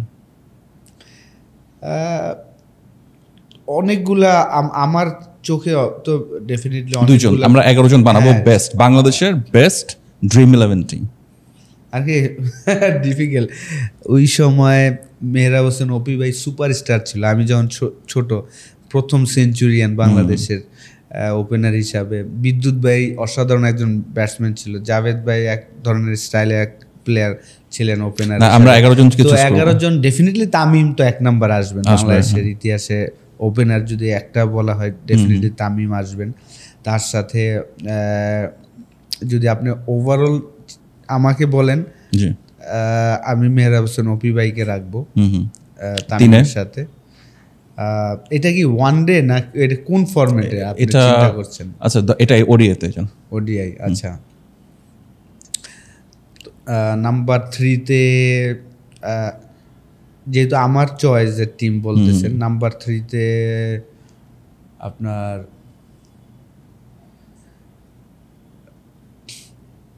অনেকগুলা, যেমন ওনারা 3 তে খেলে না, কিন্তু আমি সাকিব আল হাসানকে নাম্বার 3 তে 2019 world cup, 2019 world cup, that's the best example. ওর ক্যারিয়ারের বেস্ট না, তো আমিও পার্সোনালি কিন্তু তাই ফিল করতাম এবং আমি তাকে বলেও ছিলাম যখন আমি টিমে ছিলাম যে তুমি তোর ব্যাটিং করা উচিত 3-এ, যেহেতু তুই কাট পুল ভালো খেলিস, অপোনেন্ট তোরে ভয় পায়। সে ওইটা করে নাই, 19-এ যে করছে এবং আমরা দেখলাম যে 600 রান করেছেন। 4 নম্বরে 3-এ ডেফিনেটলি সাকিব আল হাসান, 4-এ আপনার, আমি কি আমারে রাখবো? ওকে, আপনি 4-এ, 5-এ? 4-এ আমি, 5-এ মুশফিক, 6-এ ওয়ান ডে ক্রিকেট না, ডেফিনেটলি মাহমুদুল্লাহ আসবে 6-এ। 7 যেহেতু মুশফিক 5-এ খেলবেন এবং উইকেট কিপারও আমি পেয়ে গেলাম, এবং সাকিব আল হাসানের 10 ওভার বোলিং, মাহমুদুল্লাহ হলো 6। 7-এ আসবে Mohammad Rafiq, all time favourite. হ্যাঁ রফিক ভাই, অল টাইম ফেভারিট রফিক ভাই। রফিক ভাই যে এখনো মনে পড়ে না ওই যে আইসিসি তে উনি যে ফার্স্ট স্টার্টিংটা করলো না। আমি সরি যে আসলে এখানে হয়তো নান্নু ভাই, আকরাম ভাই, বুলবুল ভাই, ওনারা তো লিজেন্ড বাংলাদেশের, ওনারাও আশা দাবিদার ডেফিনেটলি। আমি 7-এ রফিক ভাই, 8-এ মাশরাফি, 9, 10, 11 তিনটা না, 9, 10, 11 সো একটা পেসার আপনি নিয়েছেন, একটা মাশরাফি নিয়েছেন, আর একটা পেসার আর 2টা স্পিনার মেবি। স্পিনার আমার 2টা হয়েছে, আপনার সাকিব এবং রফিক ভাই 2টা লেফট আর্ম স্পিনার, একটা পেস বোলার মাশরাফি, এবং আমি টাফ টাইম আসলে It's tricky question. হ্যাঁ, অনেক আর কি এটা আসলে এইভাবে এসে করা, একটু টাইম দিলে হয়তো বাসায় বসে। This is your team, আপনি সিলেক্ট করছেন। হ্যাঁ জানি। 8-এ হলো মাশরাফি, 9, 10, 11 না, 9-এ আমি 8-এ মিরাজকে নিব, 8-এ মিরাজ, 9-এ মাশরাফি, 8-এ মিরাজ, 9-এ মাশরাফি, 10, 11-তে তাহলে আমার 2টা লেফট আর্ম স্পিনার, একটা অফ স্পিনার, একটা সিম বোলার, তাহলে আমার 40 ওভার হলো এখানে। তারপর আমি আরও 2টা ফাস্ট বোলার নিব যে কোনো কন্ডিশনের জন্যই। তাহলে আমার ডেফিনেটলি আমার পছন্দ ফাস্ট বোলার, আমি যদিও মুস্তাফিজ, তাসকিন, রোবেল, তাপস ভাই ছিল, কিন্তু আমার কাছে শান্ত ভাইয়ের খুব ভালো লাগে। হাসিবুল শান্ত, ওনার সুইং কেমন ছিল? অসাধারণ। ওই সময় উনি একমাত্র বলার ছিল যে রিভার্স সুইং করাতে পারে, তো শান্ত ভাইকে আমি নিব আমার স্কোয়াডে। লাস্ট স্পট 11 নম্বর, এবং 11 নম্বরে মুস্তাফিজ কিন্তু cutter master, very good team, অনেক ব্যালেন্স টিম ছিল। জানি আরো হয়তো বা আমার জায়গায় বুলুল ভাই বা নান্নু ভাইকে নেওয়া যায়। না, দ্যাটস ইওর টিম। আচ্ছা ভাই, আমরা এখন একটু অন্য সেগমেন্টে যাব। এটা হলো আমার সেগমেন্টের নাম হলো অভিজ্ঞতার বর্ণনা। সো ফর এক্সাম্পল, যেমন আপনি 2001-এ যখন মতিয়া মুরলীধরনকে ফেস করেছিলেন, do you find difficult to face him? না, একদমই না, কারণ আমি লাকি ছিলাম যে আমার একাডেমি অঙ্কুর ক্রিকেটার্সে ইব্রাহিম সাগর নামে একজন প্লেয়ার ছিলেন, আমাদের ফ্রেন্ড। সে, আমরা বললাম না যে বল বয় থাকতাম, তো শাকলান মুস্তাকের কাছ থেকে দোসরাটা শিখে সে আমাকে নেটে প্রচুর ওর বল আমি খেলেছি। এবং আমি এই কারণে ওয়াইস স্যারও আমাদের নেটে বল করতেন, তো হাত দেখে খেলার অভ্যাসটা ছোটবেলা থেকে হয়েছে যে বলার আসলে কি করছে। ওকে, মুরলীধরনের মতন বল করতো ও, অফ স্পিনার, ও শাকলাইনের মতন বল করতো, কিন্তু দোসরা বলটা সে পারত। বাট মুরলীধরন যখন বল করে এভাবে কিভাবে করে না, এইভাবে যদি করে অফ স্পিন, এইভাবে যদি করে রিস্টটা যদি ওপেন করে, তার মানে দোসরা। তো এইটা আপনি যদি হাত ফলো করে খেলেন তাহলে আপনার জন্য কঠিন না, একদম সহজ। তো যেহেতু আমাদের কেউই রিড করতে পারছিল না তখন, আমি ফার্স্ট ম্যাচে তো 7 নম্বরে ব্যাটিংয়ে ছিলাম, 26 করে টপ স্কোরার ছিলাম।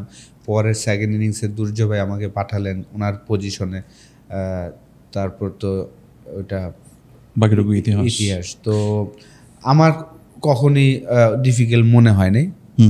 2-3বার বিট হয়েছিলাম, 2বার আসলে ওর হাত না দেখে ওর চোখের দিক চোখ চলে গিয়েছিল, তখন দেখি যে ওর চোখ বাইর হয়ে যাচ্ছে একদম, এইভাবে ভয় লাগতেছিল। আমি আর ওর দিকে তাকানো যাবে না, হাতের দিকে খেয়াল করে।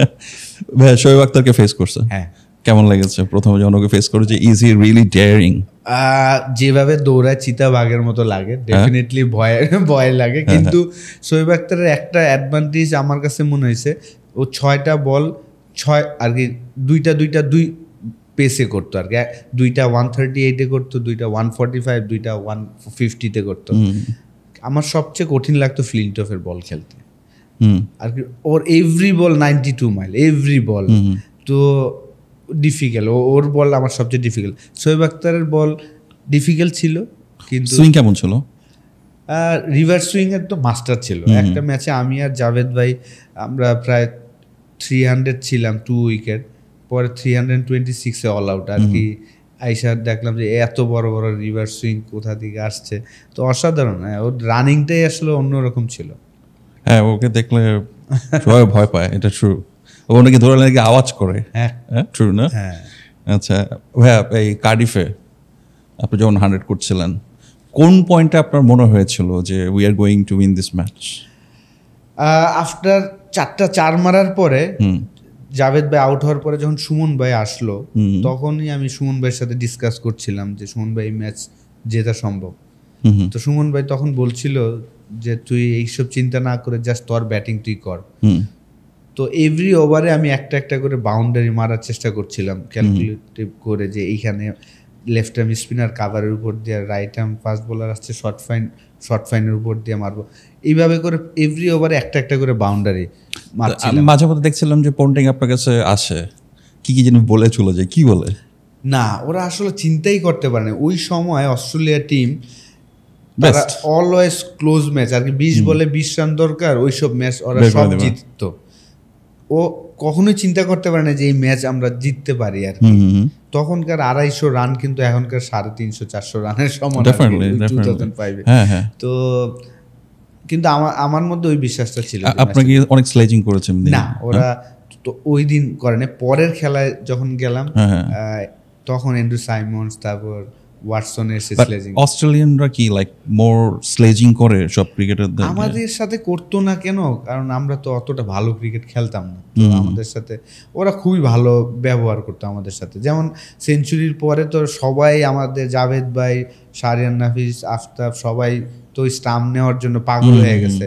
গিলক্রিস্ট নিজের থেকে একটা স্টাম্প উঠিয়ে পরে আমার কাছে আইসা ড্রেসিং রুমে আমাকে গিফট করলো। তো ওরা আপনাদের সাথে ভালো বিহেভ করে, অসাধারণ মানুষ। আচ্ছা, আপনি যখন এই যে শ্রীলঙ্কার এগেইনস্টে 190 করে আউট হলেন, আপনার অনুভূতিটা কি ছিল যে ডাবল সেঞ্চুরি মিস হয়ে গেল? যাওয়ার আগে আসলে ওই সিরিজে তো আমি ছিলাম না, শাহরিয়ার নাফিস ছিল। পরে শাহরিয়ার নাফিস ব্যাট ঠিক করতে গিয়ে কি হাত কাটলো, সে গেল না, পরে আমাকে সিলেকশন করলো।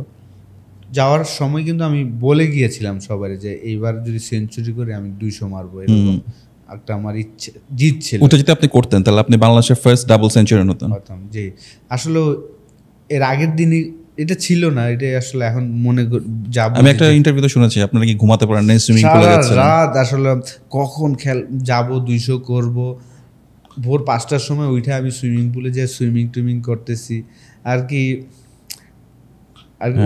মানে তর্স হইতেছিল না কোন সময় 200 করে ব্যাট উচ্চ করব, তা বুঝতেছিলাম না। দ্যাটস ওকে, হয় মাঝে মধ্যে এটা তেমন না, আলহামদুলিল্লাহ ওইটা ডমিনেট করে আমরা টেস্ট ম্যাচ ড্র করেছিলাম শ্রীলঙ্কার মাঠে, যে আমরা সব সময় কিন্তু এত বাজে ক্রিকেট খেলতাম।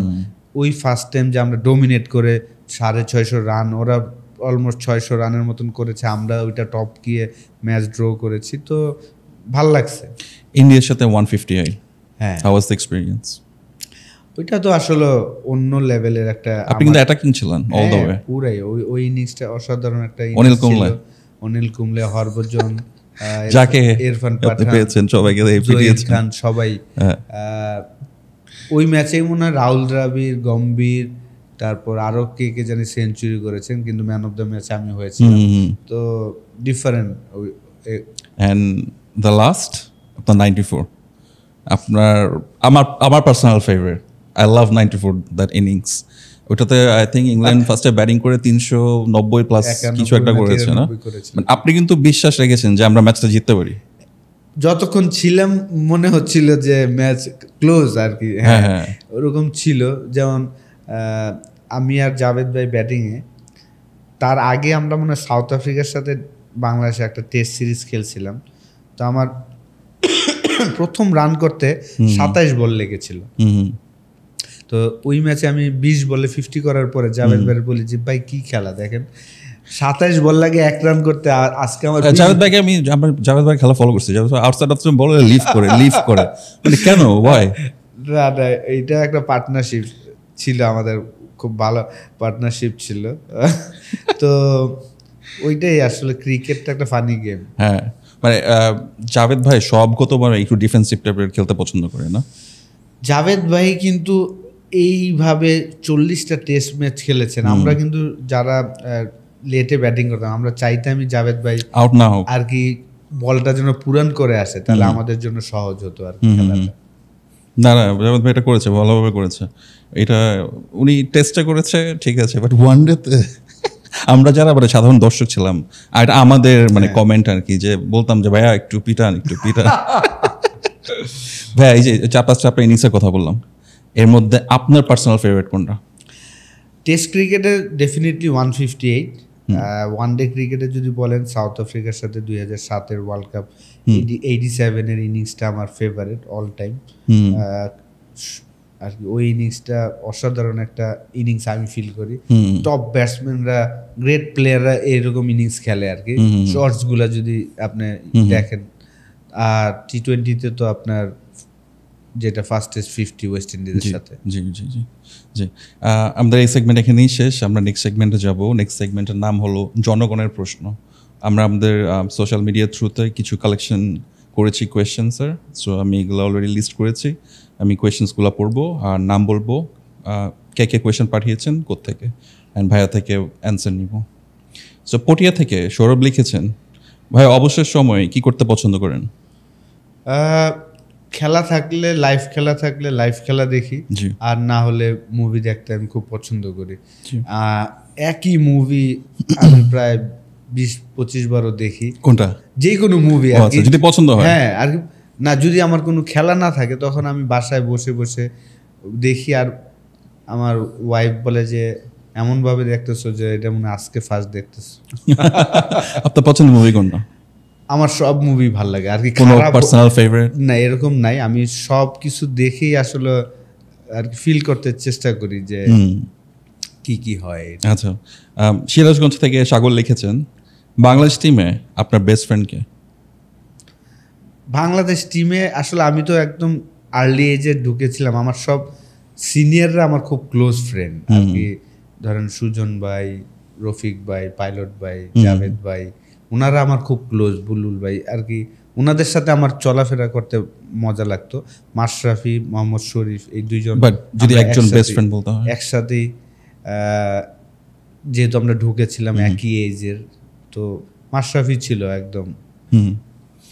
গোপালগঞ্জ থেকে রিজওয়ান লিখেছেন, ভাই আপনি কি এখনো মনে করেন ন্যাশনাল টিমের হয়ে আর খেলবেন নাকি রিটায়ারমেন্ট নিয়েছেন? আমরা আপনার কোনো অফিসিয়াল স্টেটমেন্ট এখন পর্যন্ত পাইনি। বিকজ যতদিন পর্যন্ত আপনার অফিসিয়াল স্টেটমেন্ট আমরা পাবো না, আমরা বিশ্বাস করি আপনি আবার টিমে ফিরবেন। প্লিজ একটু ক্লারিফাই করবেন। না, হ্যাঁ, আমি এখনও অফিসিয়ালি বলি নাই, কিন্তু না, এখন আমি আসলে বাংলাদেশে আর খেলার ইচ্ছা নাই। আমি ইংল্যান্ডে হয়তো আরেকটা সিজন খেলবো পোস্টমোটের হয়ে। সো বাংলাদেশ টিমে আর আপনি খেলছেন না? হয়তো বা দেখি, আমি একটা ম্যাচ খেলে হয়তো রিটায়ারমেন্ট করার প্ল্যানিং করব। ডোমেস্টিক একটা ম্যাচ দেখি হয়তো ইনশাআল্লাহ। ইনশাআল্লাহ আমরা এই দোয়াই করি। পাবনা থেকে মিলন লিখেছেন, ভাই আপনি শাকিব খানের তুফান ছবির একটা ডায়লগ বলুন, সেই লাগবে দেখতে। আমি আসলে মুভিটা দেখি না। আচ্ছা, আমি কিন্তু প্রচুর মুভি দেখি। ও আবার লিখে দিয়েছে এখানে যে তুফান হতে হলো অ্যাটিটিউড লাগে, চোখে দৃষ্টি লাগে, অ্যাকশন স্পিড সবই লাগে। আমার এগুলো নাই। না, আপনি এটা একটু রিপিট করবেন কি? Thank you. আরেকটা কি বলছো? আমার কোনো মানুষ ভালো লাগে না, কিন্তু তোমার ভালো লাগছে কারণ তুমি পড়ি। এটা একটু বলেন না ভাইয়া। না, ইজি। এই ডায়লগ পারবো না। আমি মুভি কিন্তু প্রচুর দেখি। বাংলাদেশে যত মুভি হয় আমি কিন্তু দেখার চেষ্টা করি, কিন্তু আসলে ইদানিং সুযোগ হয় নাই। আচ্ছা ঠিক আছে, সরি ভাইয়া। ডায়লগ মারতে পারবো। আচ্ছা ঠিক আছে। কুমিল্লা থেকে আল লিখেছেন, তামিমের সাথে ফিল্ডে আপনার একবার ঝামেলা হয়েছিল, তামিম আপনাকে কি যেন বলেছিল, তাতে আপনি অনেক ক্ষেপে গেছেন, কি হয়েছিল ভাই? না, একটা আমাদের ঢাকা প্রিমিয়ার লিগের একটা খেলায় একটা ঘটনা হয়েছিল 2012-তে মনে হয়। শেয়ার করা যাবে? না, সিম্পল আর কি, ভুল বোঝাবুঝি হয়েছিল আর কি। যেহেতু তামিম ভিক্টোরিয়া টিমের খেলেছেন, আমি প্রাইম ব্যাংকের ক্যাপ্টেন ছিলাম। খেলাটা আসলে আমাদের এক প্লেয়ার আউট হয়েছে, ডিকেন্স ভাই আউট হয়েছিলেন। তো সেই আউট হওয়ার পরে ভিক্টোরিয়ার যে চেয়ারম্যান ছিলেন লুৎফর রহমান বাদল ভাই, উনি আর কি ড্রেসিং রুম থেকে বের হয়ে আর কি আমার প্লেয়ারকে কমেন্টস করতেছিল। ওইটাই আসলে আমি বলছিলাম। তো তামিম আবার উল্টা রিয়েক্ট করেছিল যে ভাই আপনি কেন বলেন? আমি তো আমার প্লেয়ারে বলতেছে, আমি বলবো না। এইটাই আর তেমন কিছু না। আচ্ছা, নেক্সট কোয়েশ্চেন। মেলবোর্ন থেকে পনির লিখেছেন, আপনাকে যদি বলা হয় এই 4টি ইনিংসের মধ্যে কোনটি আপনার personal favourite, which you choose? 190 against Sri Lanka, 150 against India, 100 versus Australia, নাকি 94 versus England? প্রত্যেকটা ইনিংসই আমার ফেভারিট, তার মধ্যে 158টা আমি সবার উপরে রাখবো। আচ্ছা আচ্ছা, নেক্সট কোয়েশ্চেন। ব্রাহ্মণবাড়িয়া থেকে সাইফ লিখেছেন, ভাই আপনার কণ্ঠ অনেক সুন্দর, কিছু মনে না করলে একটা গান গাইবেন? ভাইয়া একটা লাইন হয়ে যাবে আপনার পছন্দের যে কোনো গানের। হ্যাঁ, আমি আসলে একদম ছোট থেকেই যখনই কোথাও অপরচুনিটি পাই আপনার যে কোনো পছন্দ গানের আমি গান গাই আসলে। আমরা খুব এনজয় করি। আমি আর মাশরাফি যখন ন্যাশনাল টিমে থাকতাম, আমাদের তো সব সিঙ্গেল রুম থাকতো, কিন্তু তার লাগেজ তার রুমে রাখতো আর আমার রুমে এসে আমরা একসাথে ঘুমাইতাম, গান টান শুনতাম। জি ভাই। তো আমি দুইটা লাইন আমাদের সেই ভাইয়ের জন্য। হ্যাঁ আচ্ছা, জেমসের গান আমি খুব পছন্দ করি, তো তারই একটা গান আমি সব সময় গাই। জি। ওই আমি তো এক সাধারণ একজন, অতি সাধারণ এই মন, অথচ আমার ভালোবাসা সাধারণ। ও বন্ধুরে একবার ছুঁয়ে দেখো ইচ্ছেগুলোকে। Nice nice nice, very nice, very nice. খুশি ভাইয়া, আসলে এত সুন্দর করে গানটা গিয়েছে। I am sure like you are very happy, you are very happy. আচ্ছা, আমাদের নেক্সট কোয়েশ্চেন। পিরোজপুর থেকে নাসিম লিখেছেন, সুজন যদি চাচা হয় তাহলে টিমের মামা বা তাহলে টিমের ভাতিজাকে? আমরা সবাই ভাতিজা। সুজন শুধু চাচা, আপনারা সবাই ভাতিজা? আও ভাতিজা আও। ওকে, লাকসাম থেকে মঈন লিখেছেন, ভাই টিমের সবচেয়ে অলস প্লেয়ার কে ছিল? অলস প্লেয়ার আসলে আফতাবের একটা ঘটনা বলি। ও আন্ডার-19 ওয়ার্ল্ড কাপ স্কোয়াডে ছিলেন, কিন্তু এই ফিটনেস ট্রেনিং হবে বলে সে বলছে আমি খেলবো না, সে চলে গিয়েছিল। পরে তাকে বলছে যে না, তোমার ফিটনেস ট্রেনিং করা লাগবে না, তাও আসো খেলার জন্য। তো সে কিন্তু অনেক এই ফিটনেসের কারণে অনেক আগেই খেলা ছেড়ে দিয়েছে 2012-13-তে, না হলে কিন্তু আমি মনে করি যে এখনো খেলার কথাই ছিল। জি জি জি। কক্সবাজার থেকে পারিসা লিখেছে, ভাই আপনার প্রাইম টাইমে আপনি খেলতে পারেন নাই, এই আক্ষেপ কি আপনাকে এখনো কষ্ট দেয়? না, যা পাইছি আলহামদুলিল্লাহ। হ্যাঁ, খেলতে পারলে আরো কিছু ভালো ভালো ইনিংস উপহার দিতে পারলে ভাল লাগতো। তো ওইটা আসলে এতটুকুই লেখা ছিল, ওইভাবেই আসলে চিন্তা করি। জি জি জি জি। লন্ডন থেকে সোয়াদ লিখেছে, ভাই আপনার পছন্দের অ্যাক্টর অ্যাক্ট্রেস কারা? আমি আসলে সবাই মুভি পছন্দ করি আর কি, এমন না যে ওরই হইতে হবে, নতুন হোক পুরান হোক। একটা আমার কেরিয়ারে আমি বলবো যে সবচেয়ে একটা ফালতু একটা মুভি আমি দেখেছিলাম, আমরা 13 জন গিয়েছিলাম নেপালে, গিয়েছিলাম 2013-14-তে। হামশাকাল একটা মুভি। হামশাকাল, হ্যাঁ। এর এত থার্ড ক্লাস মুভি হতে পারে না। তো 12 জনই চলে গেছে হাফ টাইমে। আমি বলছি না, আমি পুরোটা দেখে আসবো, এত ফালতু কি আর কি হতে পারে। তো আমি সবকিছুই একদম দেখার চেষ্টা করি। পার্সোনাল কোনো ফেভারিট লাইক সালমান খান, শাহরুখ খান, শাকিব খান? সবাইরই আমার ভালো লাগে। তেমন কোনো পার্সোনাল ফেভারিট না, পার্সোনাল এরকম নাই, সবার মুভি আমার দেখতে ভালো লাগে ভালো হলে। জি জি। ধানমন্ডি থেকে রেজা লিখেছেন, আপনার ফেস করা সবচেয়ে ডিফিকাল্ট বোলার কে ছিল? Flintoff, Andrew Flintoff. ওর পেস প্লাস সুইং দুটোই ছিল একদম, এবং হাইট সব কিছু। জি জি জি। দুবাই থেকে শাহাদাত লিখেছেন, টিমের সবচেয়ে স্টাইলিশ প্লেয়ার কে ছিল আমাদের সময়? জি, আমাদের সময় তো আলশারিয়া, রোকন ভাইকে সবাই খুব স্টাইলিশ বলতেন। মেহরাব হোসেন, অপি ভাই ছিলেন খুব স্টাইলিশ। আচ্ছা আচ্ছা। পটুয়াখালী থেকে মুজাহিদ লিখেছেন, ভাই আপনার জন্য অনেক খারাপ লাগে, আপনি ফিক্সিংয়ের ভুল স্বীকার করেও শাস্তি পেলেন, আর অনেকে রেগুলার ফিক্সিং করেও বেঁচে যায়, আপনি কেন স্বীকার করলেন ভাই? দিন শেষে আমি আসলে আরামে ঘুমাইতে পারতেছি আলহামদুলিল্লাহ, এদিক দিয়ে আমি খুব ভালো আছি। স্বীকার করার পরে আমার কাছে মনে হয় আমার যারা হেটার ছিল, তারাও আমাকে সাপোর্ট করেছে। পানিশমেন্টটা বেশি হয়ে গেছে? ঠিক আছে আর কি, এখন তো এটা তো শেষ, এটা তো আর এখন ফিরে আসবে না। হ্যাঁ আর কি, স্বীকার না করলে হয়তো পানিশমেন্টটা এত হতো না, 1 বছরের জি জি হতো। আমাদের এই সেগমেন্ট এখানেই শেষ। আমাদের নেক্সট সেগমেন্ট হলো গুগল সার্চ। ভাইয়ের নামে গুগলে কি কি সার্চ করে এটার আমরা একটা লিস্ট বানিয়েছি গুগল থেকে নিয়ে। তো এগুলো আমি আর পড়ে শোনাবো আর দেখি এটা কতটুকু মিলে ভাইয়ের অ্যান্সারের সাথে। আশরাফুলের ফার্স্ট গার্লফ্রেন্ড কে ছিলেন? জানি না তো। আশরাফুল মানুষ হিসেবে কেমন? এটা আপনারা বলবেন, আমি কিভাবে? না, এটা গুগল সার্চে লোকজন গিয়ে আপনার গুগলে সার্চ করে যে আশরাফুল মানুষ হিসেবে কেমন। কেমন হয় এটা? আমরা বলবো। হ্যাঁ আমি তো জানি না কেমন। আশরাফুলের সাথে প্রভার কি কোনো সম্পর্ক ছিল? না, আমরা একটা নাটক করেছিলাম, আমরা T20, রাইট? T20 ফার্স্ট একটা নাটক করেছিলাম। কোনো সম্পর্ক হয়েছিল? না, সব ও জাস্ট লাইক এ নরমাল একটা অ্যাক্ট্রেস। তখন তো আসলে নাটকটা করতে চাইনি, জাস্ট আমি প্র্যাকটিসের ফাঁকে ফাঁকে, আপনি যদি নাটকটা দেখবেন যে আমি জিম করছি, ওই সময় শ্যুট করা হয়েছে, ব্যাটিং করছি আর কি, এরকম। তখন তো একদমই করার ইচ্ছা ছিল। অ্যাজ এ অ্যাক্ট্রেস হিসেবে কেমন?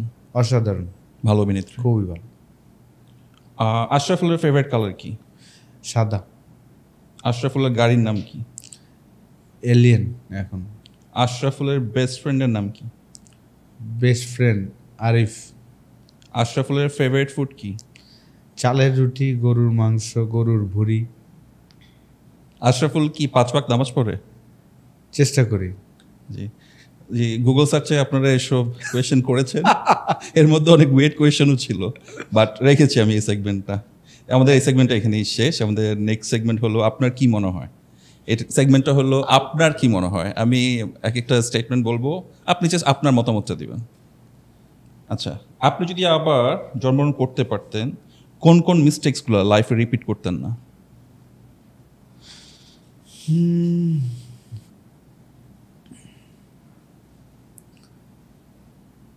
আমি তো আসলে খেলা নিয়েই মনে হয় আবার চিন্তা করতাম, আবার খেলা নিয়ে চিন্তা, আবার ক্রিকেট খেলতাম, কিভাবে আমার এভারেজ 50+ হইতো, এই বেটার করা যায়, সেটাই।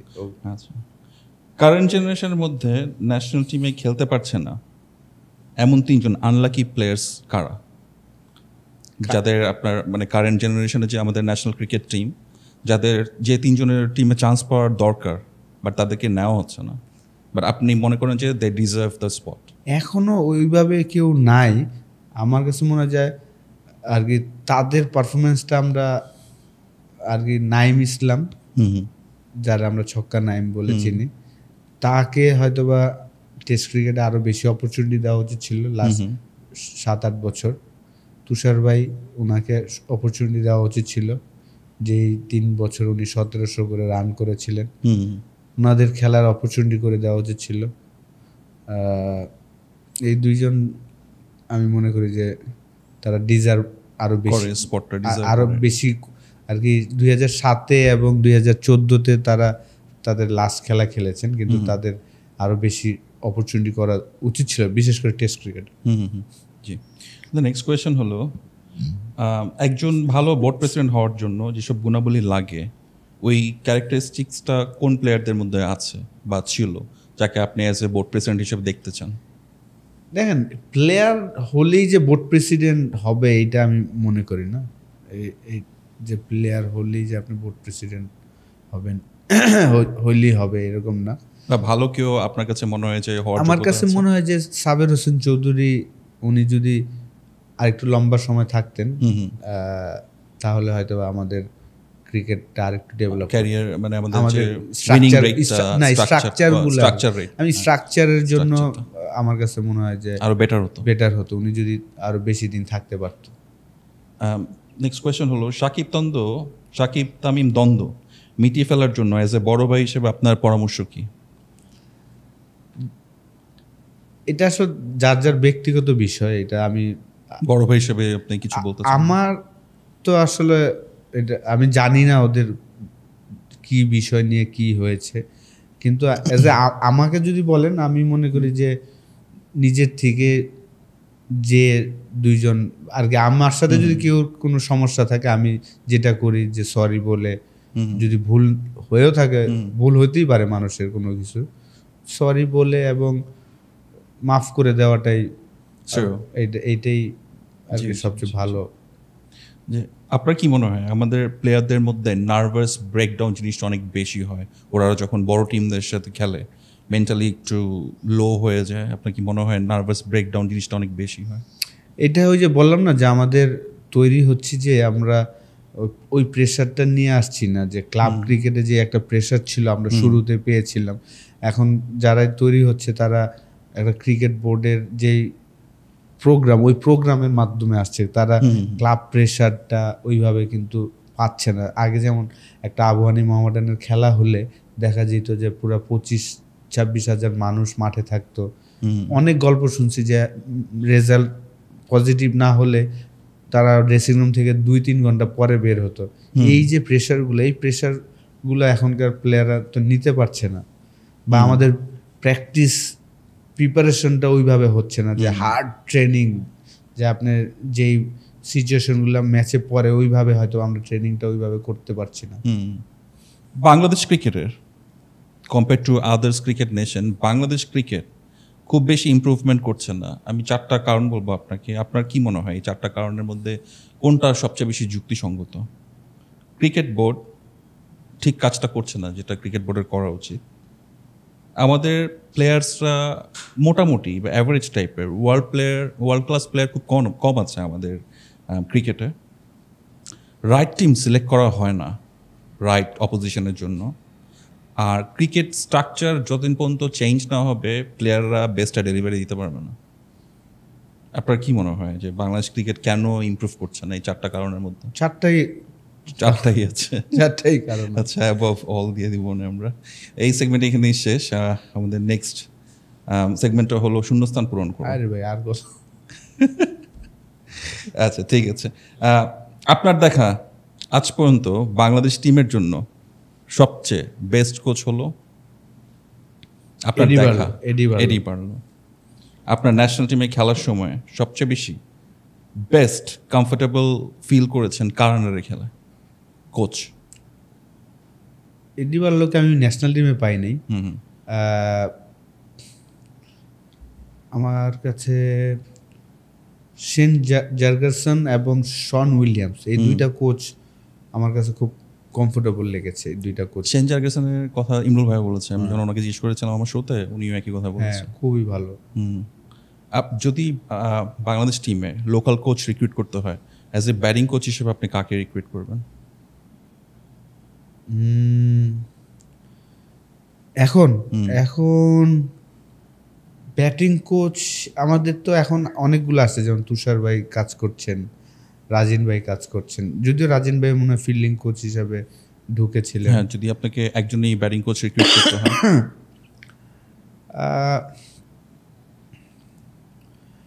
ব্যাটিং কোচ হিসাবে তো তাহলে ডেফিনেটলি তুষার ভাই আসবে। তুষার ইমরান। হ্যাঁ, ফর বোলিং ফার্স্ট ক্লাস ক্রিকেটে প্রায় 12,000 রান করেছেন, একমাত্র ক্রিকেটার।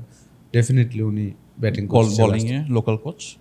বোলিংয়ে আমাদের অনেকগুলা ক্রিকেটার ভালো করছেন, তালহা, নাজমুল, তারা খুব ভালো কাজ করছেন। ফিল্ডিং কোচ তো এই দুইজনের একজন হতে পারে। ফিল্ডিং কোচ রাজিন ভাই তো বেস্ট। রাজিন স্যারের কথা ইমরুল ভাই বলেছিল, বেস্ট। উনি আসলে is a very good fielder, fit, মারাত্মক ফিটনেস নিয়ে ছিলেন শুরুতে, এখনো আছেন। তো রাজিন ভাই আছেন। আচ্ছা আচ্ছা। আমাদের দেশে ভাইয়া বেস্ট মানে লেগ স্পিনার ভালো না পাওয়ার কারণ কি? আমরা আসলে সবাই রেজাল্টটা খুঁজি আর কি।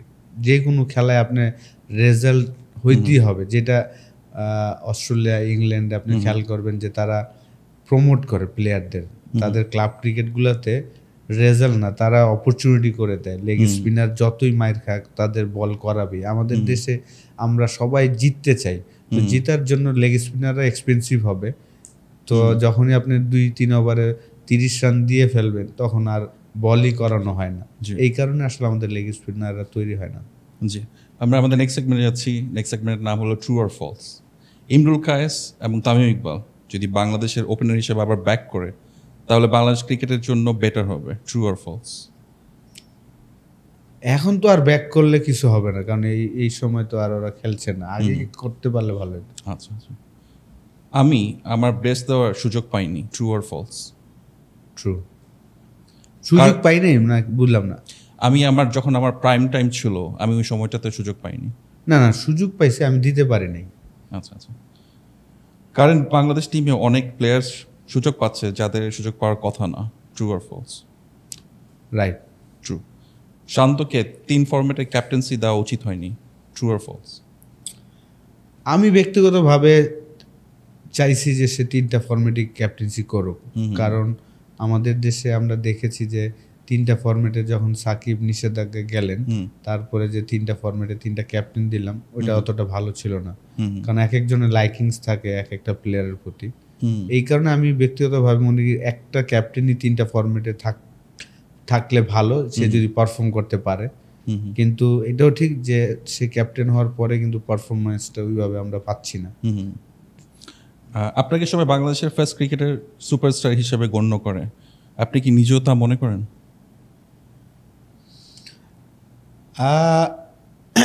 টেস্ট স্ট্যাটাস পাওয়ার পরে হয়তো বা এই জিনিসটা হয়েছে, কিন্তু তার আগে যদি বলেন আমি বলবো যে আকরাম ভাই বাংলাদেশের সুপারস্টার, যেই কোনো জায়গায় যাবে ওনাকে চিনে সবাই। আপনার হল্যান্ডের সাথে নিচে কথা মনে আছে না ভাইয়া? রেডিওতে শুনেছিলাম, হ্যাঁ। তো আকরাম ভাইকে এমন কেউ নাই যে চেনে না, ওনার স্বাস্থ্যর কারণে একটু একটা প্লাস পয়েন্ট ছিল। রফিক ভাই ছিলেন আমার দেখা, রফিক ভাই ও যখন উনি ক্যাপটা খুলতেন পুরা স্টেডিয়াম ভর্তি রফিক রফিক করে যে চিৎকার করতেন। একটা সময় ছিল না যে আপনার অপোজিশন টিম 300 রান করতো, 150 রানের মধ্যে 9 উইকেট 7 উইকেট পড়তো, রফিক ভাই আসতো 2-3টা 6 মারতো। এটা সবাই দেখতে চাইতো না? না, সেটা একটা আছে। আবার যখন বোলিং এ আসতো, ক্যাপটা যখন খুলতো আর পুরো স্টেডিয়াম, এগুলো যখন আমি ছিলাম, উনি ছিলেন আসলে রফিক। টেস্ট স্ট্যাটাস পাওয়ার পরে রফিক ভাই, আর আগে তো আকরাম ভাই ছিলেন সুপারস্টার। দর্শক, আমাদের যে নেক্সট রাউন্ডটা, এটা অনেক মজার রাউন্ড, এটা আপনাদের জন্য স্পেশালি করা। এখানে আমি ভাইয়াকে কিছু কোয়েশ্চেন দিব আর ভাইয়ার কমেন্টস নিব। If you wake up tomorrow, কালকে মর্নিংয়ে আপনি যদি ঘুম থেকে উঠেন আর নিচের পার্সনদের মধ্যে যদি আপনি একজন হয়ে যান, আপনার প্রথম কোন জিনিসটা করার থাকবে? ধরেন আপনি কালকে ঘুম থেকে উঠলেন, আপনি তামিম ইকবাল হয়ে গেলেন, আপনি কি করবেন প্রথম জিনিসটা?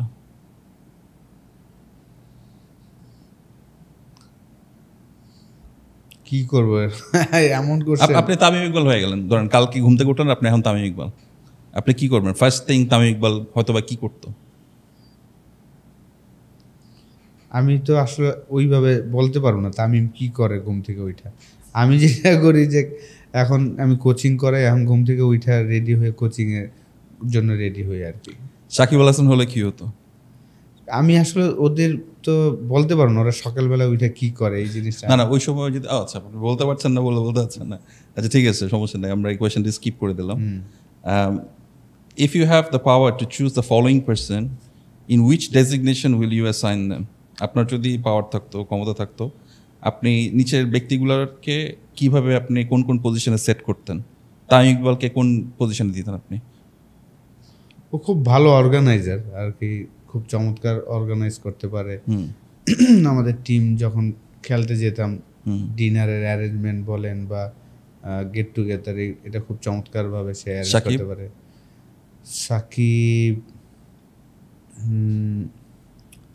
সাকিব আর কি, আমি তো আসলে ওইভাবে ওর সাথে হয়তো বেশি ক্লোজ, আপনার তামিম, তারপর মুশফিক, ওরা বেশি ক্লোজ।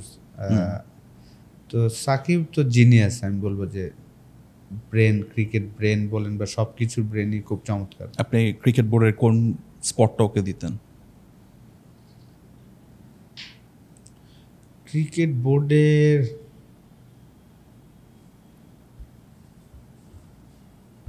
ক্রিকেট বোর্ডের যদি বলেন তামিম রে, আমি হয়তোবা ক্রিকেট বোর্ডের আপনার ক্রিকেট অপারেশন চেয়ারম্যান তামিমকে। সাকিব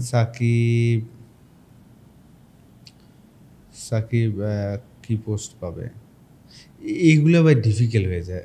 হ্যাঁ, বাদ দেন এগুলো, পরে ঝামেলা হয়ে যাবে। তামিম, সাকিব। ওকে ওকে ওকে আমাদের নেক্সট কোয়েশ্চেন হলো, according to the talent of batting, মানে ট্যালেন্ট, ব্যাটিংয়ের ট্যালেন্টের দিক থেকে দেশ সেরা ওপেনার কারা? আতার আলী খান, তামিম, ইমরুল, লিটন, সৌম্য।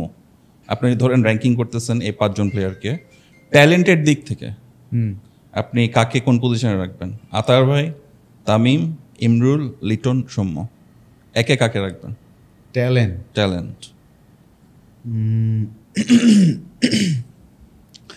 ট্যালেন্ট কি বোঝায় এটা? তো ট্যালেন্ট আপনার কাছে কোন প্লেয়ার সবচেয়ে বেশি ট্যালেন্টেড মনে হয় বা স্কিলফুল মনে হয়? লিটনের খেলা দেখতে খুব ভালো লাগে। ওকে, লিটনের যখন সে ভালো খেলে খুব ভালো লাগে দেখতে। আতার ভাইয়ের খেলা দেখতে ভালো লাগতো, খুবই স্টাইলিশ ছিল। তামিমও আমি মনে করি যে প্রচুর ইমপ্রুভ করছে। ওর যে দুর্বলতার জায়গাগুলা সে ট্রেনিং করে এত ইমপ্রুভ করছে। তামিমও টপ। সৌম্য সরকার খেলাও সুন্দর। আর কি যে নামগুলা বলছেন সবগুলাই আসলে খুব স্টাইলিশ। আচ্ছা আচ্ছা, আর কি কেউই স্টাইলিশ ছাড়া না। আপনি মানে কাউকে মানে অর্ডারে সাজাতে চাচ্ছেন না, কারণ সবাই খুব স্টাইলিশ প্লেয়ার। সৌম্য সরকারও প্রথম 15 ম্যাচ যদি চিন্তা করেন না, যারা ফার্স্ট 15 ম্যাচ দেখছে অসাধারণ খেলেছে। 50 এভারেজ, 100 স্ট্রাইক রেট। বাট ওনার মধ্যে যে ফলটা হয়েছে এটা অনেক দিন ধরে ছিল, কি হয়েছিল? এইটা আমার কাছে মনে হয় যে এটা আমাদের দোষ। ওই যে আপনি একটা প্রশ্ন করছিলেন না, যে 4টা কোশ্চেন যে বাংলা, ওই যে ওইখানে সিলেকশনে একটা পলিসিটা ভুল ছিল। ও যখন টেস্ট খেলে তখন ওর ফার্স্ট ক্লাসে কোনো সেঞ্চুরি নাই, সে টেস্ট খেলে ফেলছে ওয়ানডের পারফরমেন্স দিয়ে। এই জিনিসগুলো আসলে আমাদের সময়ের আগে আরেক জায়গায় আমরা তাকে ডেবু করলাম। এই জিনিসগুলোর কারণেই আসলে প্লেয়ার গুলা তৈরি হতে পারেনি, কিন্তু অসাধারণ স্টাইলিশ প্লেয়ার সব। জি জি জি। আপনার according to the talent, which group of batting orders are the best? আমি আপনাকে 2টা গ্রুপের নাম দিচ্ছি, আপনার কাছে কোন ব্যাটিং অর্ডারটা বেস্ট মনে হচ্ছে? বুলবুল, আকরাম, নান্নু, অথবা সাকিব, মুশফিক, মাহমুদুল্লাহ? এই 2টার মধ্যে আপনার কাছে ট্যালেন্টের দিক থেকে বা স্কিলের দিক থেকে বা নির্ভরযোগ্যতার দিক থেকে আপনার কাছে কি মনে হয়, লাইক এই 2টা গ্রুপের মধ্যে কে বেস্ট? দেখেন, ওনারা তো আসলে অতদিন খেলে নাই, আকরাম, বুলবুল, নান্নু, কিন্তু আমি ওনাদের খেলা দেখেছি, ওনারা টপ ছিলেন। মুশফিক, সাকিব, আর কার নাম বলেন? মাহমুদুল্লাহ, আর কে? মাহমুদুল্লাহ, মুশফিক, সাকিব। হ্যাঁ, এই 3 জন তো এখনকার মানুষ হয়তো বা তাদের খেলা দেখছে, কিন্তু আমি তো ওদেরও দেখছি, আকরাম ভাই, বুলবুল ভাই, নান্নু ভাইদেরও দেখছি। আমার কাছে মনে হয় যে ওনারা বেশি ট্যালেন্ট ছিল, কারণ ওনারা কোনো ফ্যাসিলিটিসই পায় নাই নিজের। আমরা তো তাও অনেক ফ্যাসিলিটিস পাইছি। তামিম, মাহমুদুল্লাহ, মুশফিক, ওরাও কিন্তু এজ লেভেল থেকে আসছে, অনেক সুযোগ সুবিধা, কারণ তাদের সময় অস্ট্রেলিয়ান কোচ ছিল রিচার্ড ম্যাকিন্স, সে অনেক ইমপ্রুভ করাইছে। ট্যালেন্ট বলেন বা অ্যাবিলিটি বলেন, আমার মনে হয় যে ওই 3 জনের অ্যাবিলিটি বেশি বাংলাদেশের ক্রিকেটের জন্য। ওনাদের বুলবুল, আকরাম, নান্নু, বিরাট। মিরাজকে 3 ফরম্যাটের মধ্যে ফরম্যাট অনুযায়ী কোন কোন জায়গায় খেলানো উচিত? ওরিয়ার জন্য মিরাজের ব্যাটিং পজিশন কোনটা হওয়া উচিত? দেখেন, আমি তাকে আসলে আমি কখনোই তার ব্যাটিং অলরাউন্ডার হিসেবে কখনোই দেখিনি। যদিও সে আন্ডার-19 ভালো খেলেছেন, তখনও আমার কাছে মনে হয় না যে সে ব্যাটসম্যান দেন বলার। আমার কাছে মনে হচ্ছে সে বলার, তারপরে সে ব্যাটসম্যান। তো তার পজিশন 7-8টাই ও এখন অ্যাডজাস্ট করে ফেলেছেন। আমার কাছে মনে হয় যে এই পজিশনটাই তার জন্য পারফেক্ট। টেস্টে সব ফরম্যাটই 7-8 পজিশনটাই তার জন্য বেস্ট। আচ্ছা, আমরা আমাদের অনুষ্ঠানের প্রায় শেষ পর্যায়ে চলে এসেছি। আমার অনুষ্ঠানে আমি একটা লাস্টে এসে একটা সেগমেন্ট রাখি, সেগমেন্টের নাম হলো সোশ্যাল অ্যাওয়ারনেস। এখানে আমি কিছু সোসাইটিতে যা ঘটছে তা নিয়ে কথা বলতে চাই। তো আমাদের দেশ এখন যে একটা ট্রানজিশন পিরিয়ড দিয়ে যাচ্ছে, এক সরকার থেকে আরেক সরকারে যাচ্ছে, আপনার কি মনে হয় যে ক্রিকেটের জন্য বা সামনে যে আমাদের ক্রিকেটের দিনগুলো থাকবে, কোন সরকার আসলে আপনার কাছে মনে হয়, বা কি টাইপের সরকার আসলে আপনার কাছে মনে হয় আমরা আরও ক্রিকেটের ফিউচারটা আরও ভালো দেখব? না, ডেফিনেটলি আপনার খেলাটার প্রতি ভালোবাসা থাকতে হবে।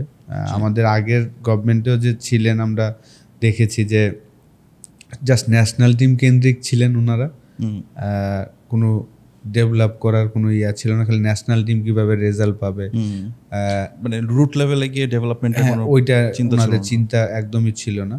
তো যারাই আসবেন আমি আশা করব যে ধরেন একটা 60 বছরের একটা মানুষ সে খেলতে চাচ্ছে, ওই খেলার অ্যারেঞ্জমেন্টটা যেন আর কি থাকে, আর কি ওই অ্যারেঞ্জমেন্টটা করা দরকার। যে আমার আজকে মন চাচ্ছে যে আমি খেলবো, ওই খেলার মাঠগুলো তৈরি করা, ওই অপরচুনিটি তৈরি করা, যারাই আসবেন এইটাই আমি চাই আর কি, যে 6টা মাস যেন আমরা খেলতে পারি, সবাইকে নিয়ে চিন্তা করতে হবে। হ্যাঁ, আপনার আমরা কিন্তু জাস্ট ওই যে 60-70টা প্লেয়ার নিয়ে আমরা পুরো সিজনটা চিন্তা করি, কিন্তু লাস্ট যে আমরা ঢাকা প্রিমিয়ার লিগ খেলি, যেটা বললাম শুরুতে, যে 200টা প্লেয়ার সবাই লাস্টে খেলে, ওদের 6টা মাস যেন ওরা খেলতে পারে, ওই অ্যারেঞ্জমেন্টটা আমাদের ক্রিকেট বোর্ডে যারাই আসবেন ওনারা যেন এটা করেন আর কি। জি জি জি জি পারফরমেন্স কি, এটা আমাদের যারা কন্টেন্ট ক্রিয়েটার্স ওরা ঢুকাইছে, পারফরমেন্স অ্যাপ্রেজাল ও রিভিউ। অ্যাজ এ হোস্ট হিসেবে সাজিদ জামানকে 10-এ আপনি কত রেট করবেন? অসাধারণ করেছেন, আমি বলবো যে আপনার হোস্ট হিসাবে 10-এ 10। থ্যাংক ইউ ভাই। আশরাফুল ভাই থেকে আসছে, মঞ্জুর হয়ে গেছে। কনক্লুশন দিব এখনই। আমি আজকে নতুন একটা জিনিস অ্যাড করেছি আমার শোতে যে আপনারা আমাদের কাপ দেখছেন, সো এই কাপ আমি আশরাফুল ভাই থেকে সাইন করায় নিব। আর আপনাদের মধ্যে আশরাফুল ভাই সম্বন্ধে যে সবচেয়ে বেশি ওনার যে কোনো ইনিংসের বর্ণনা দিয়ে আমাদের কাছে লিখে পাঠাতে পারবেন সবচেয়ে ভালোভাবে, সে এই কাপটি পাবে। আমাদের ইমেল অ্যাড্রেস হলো thesajidshow@gmail.com। এখানে আপনারা আপনার মন মতন, আপনাদের খুশি মতন লিখে আমাদেরকে পাঠাবেন আশরাফুল ভাইয়ের কোন ইনিংসটা আপনাদের সবচেয়ে বেশি ভালো লেগেছে। অ্যান্ড আমাদের যারা জাজ থাকবে তারা যাচাই বাছাই করে আপনাদেরকে রিপ্লাই দিবে। আর আপনি যদি জিতেন তাহলে আপনি আশরাফুল ভাইয়ের অটোগ্রাফ নেওয়া কাপ পাবেন। আশরাফুল ভাই, আমাদের অনুষ্ঠান এখানেই শেষ। থ্যাংক ইউ আসার জন্য সাজিদ শোতে। থ্যাংক ইউ ভাইয়া সময় দেওয়ার জন্য। Stay tuned with the Sajid show.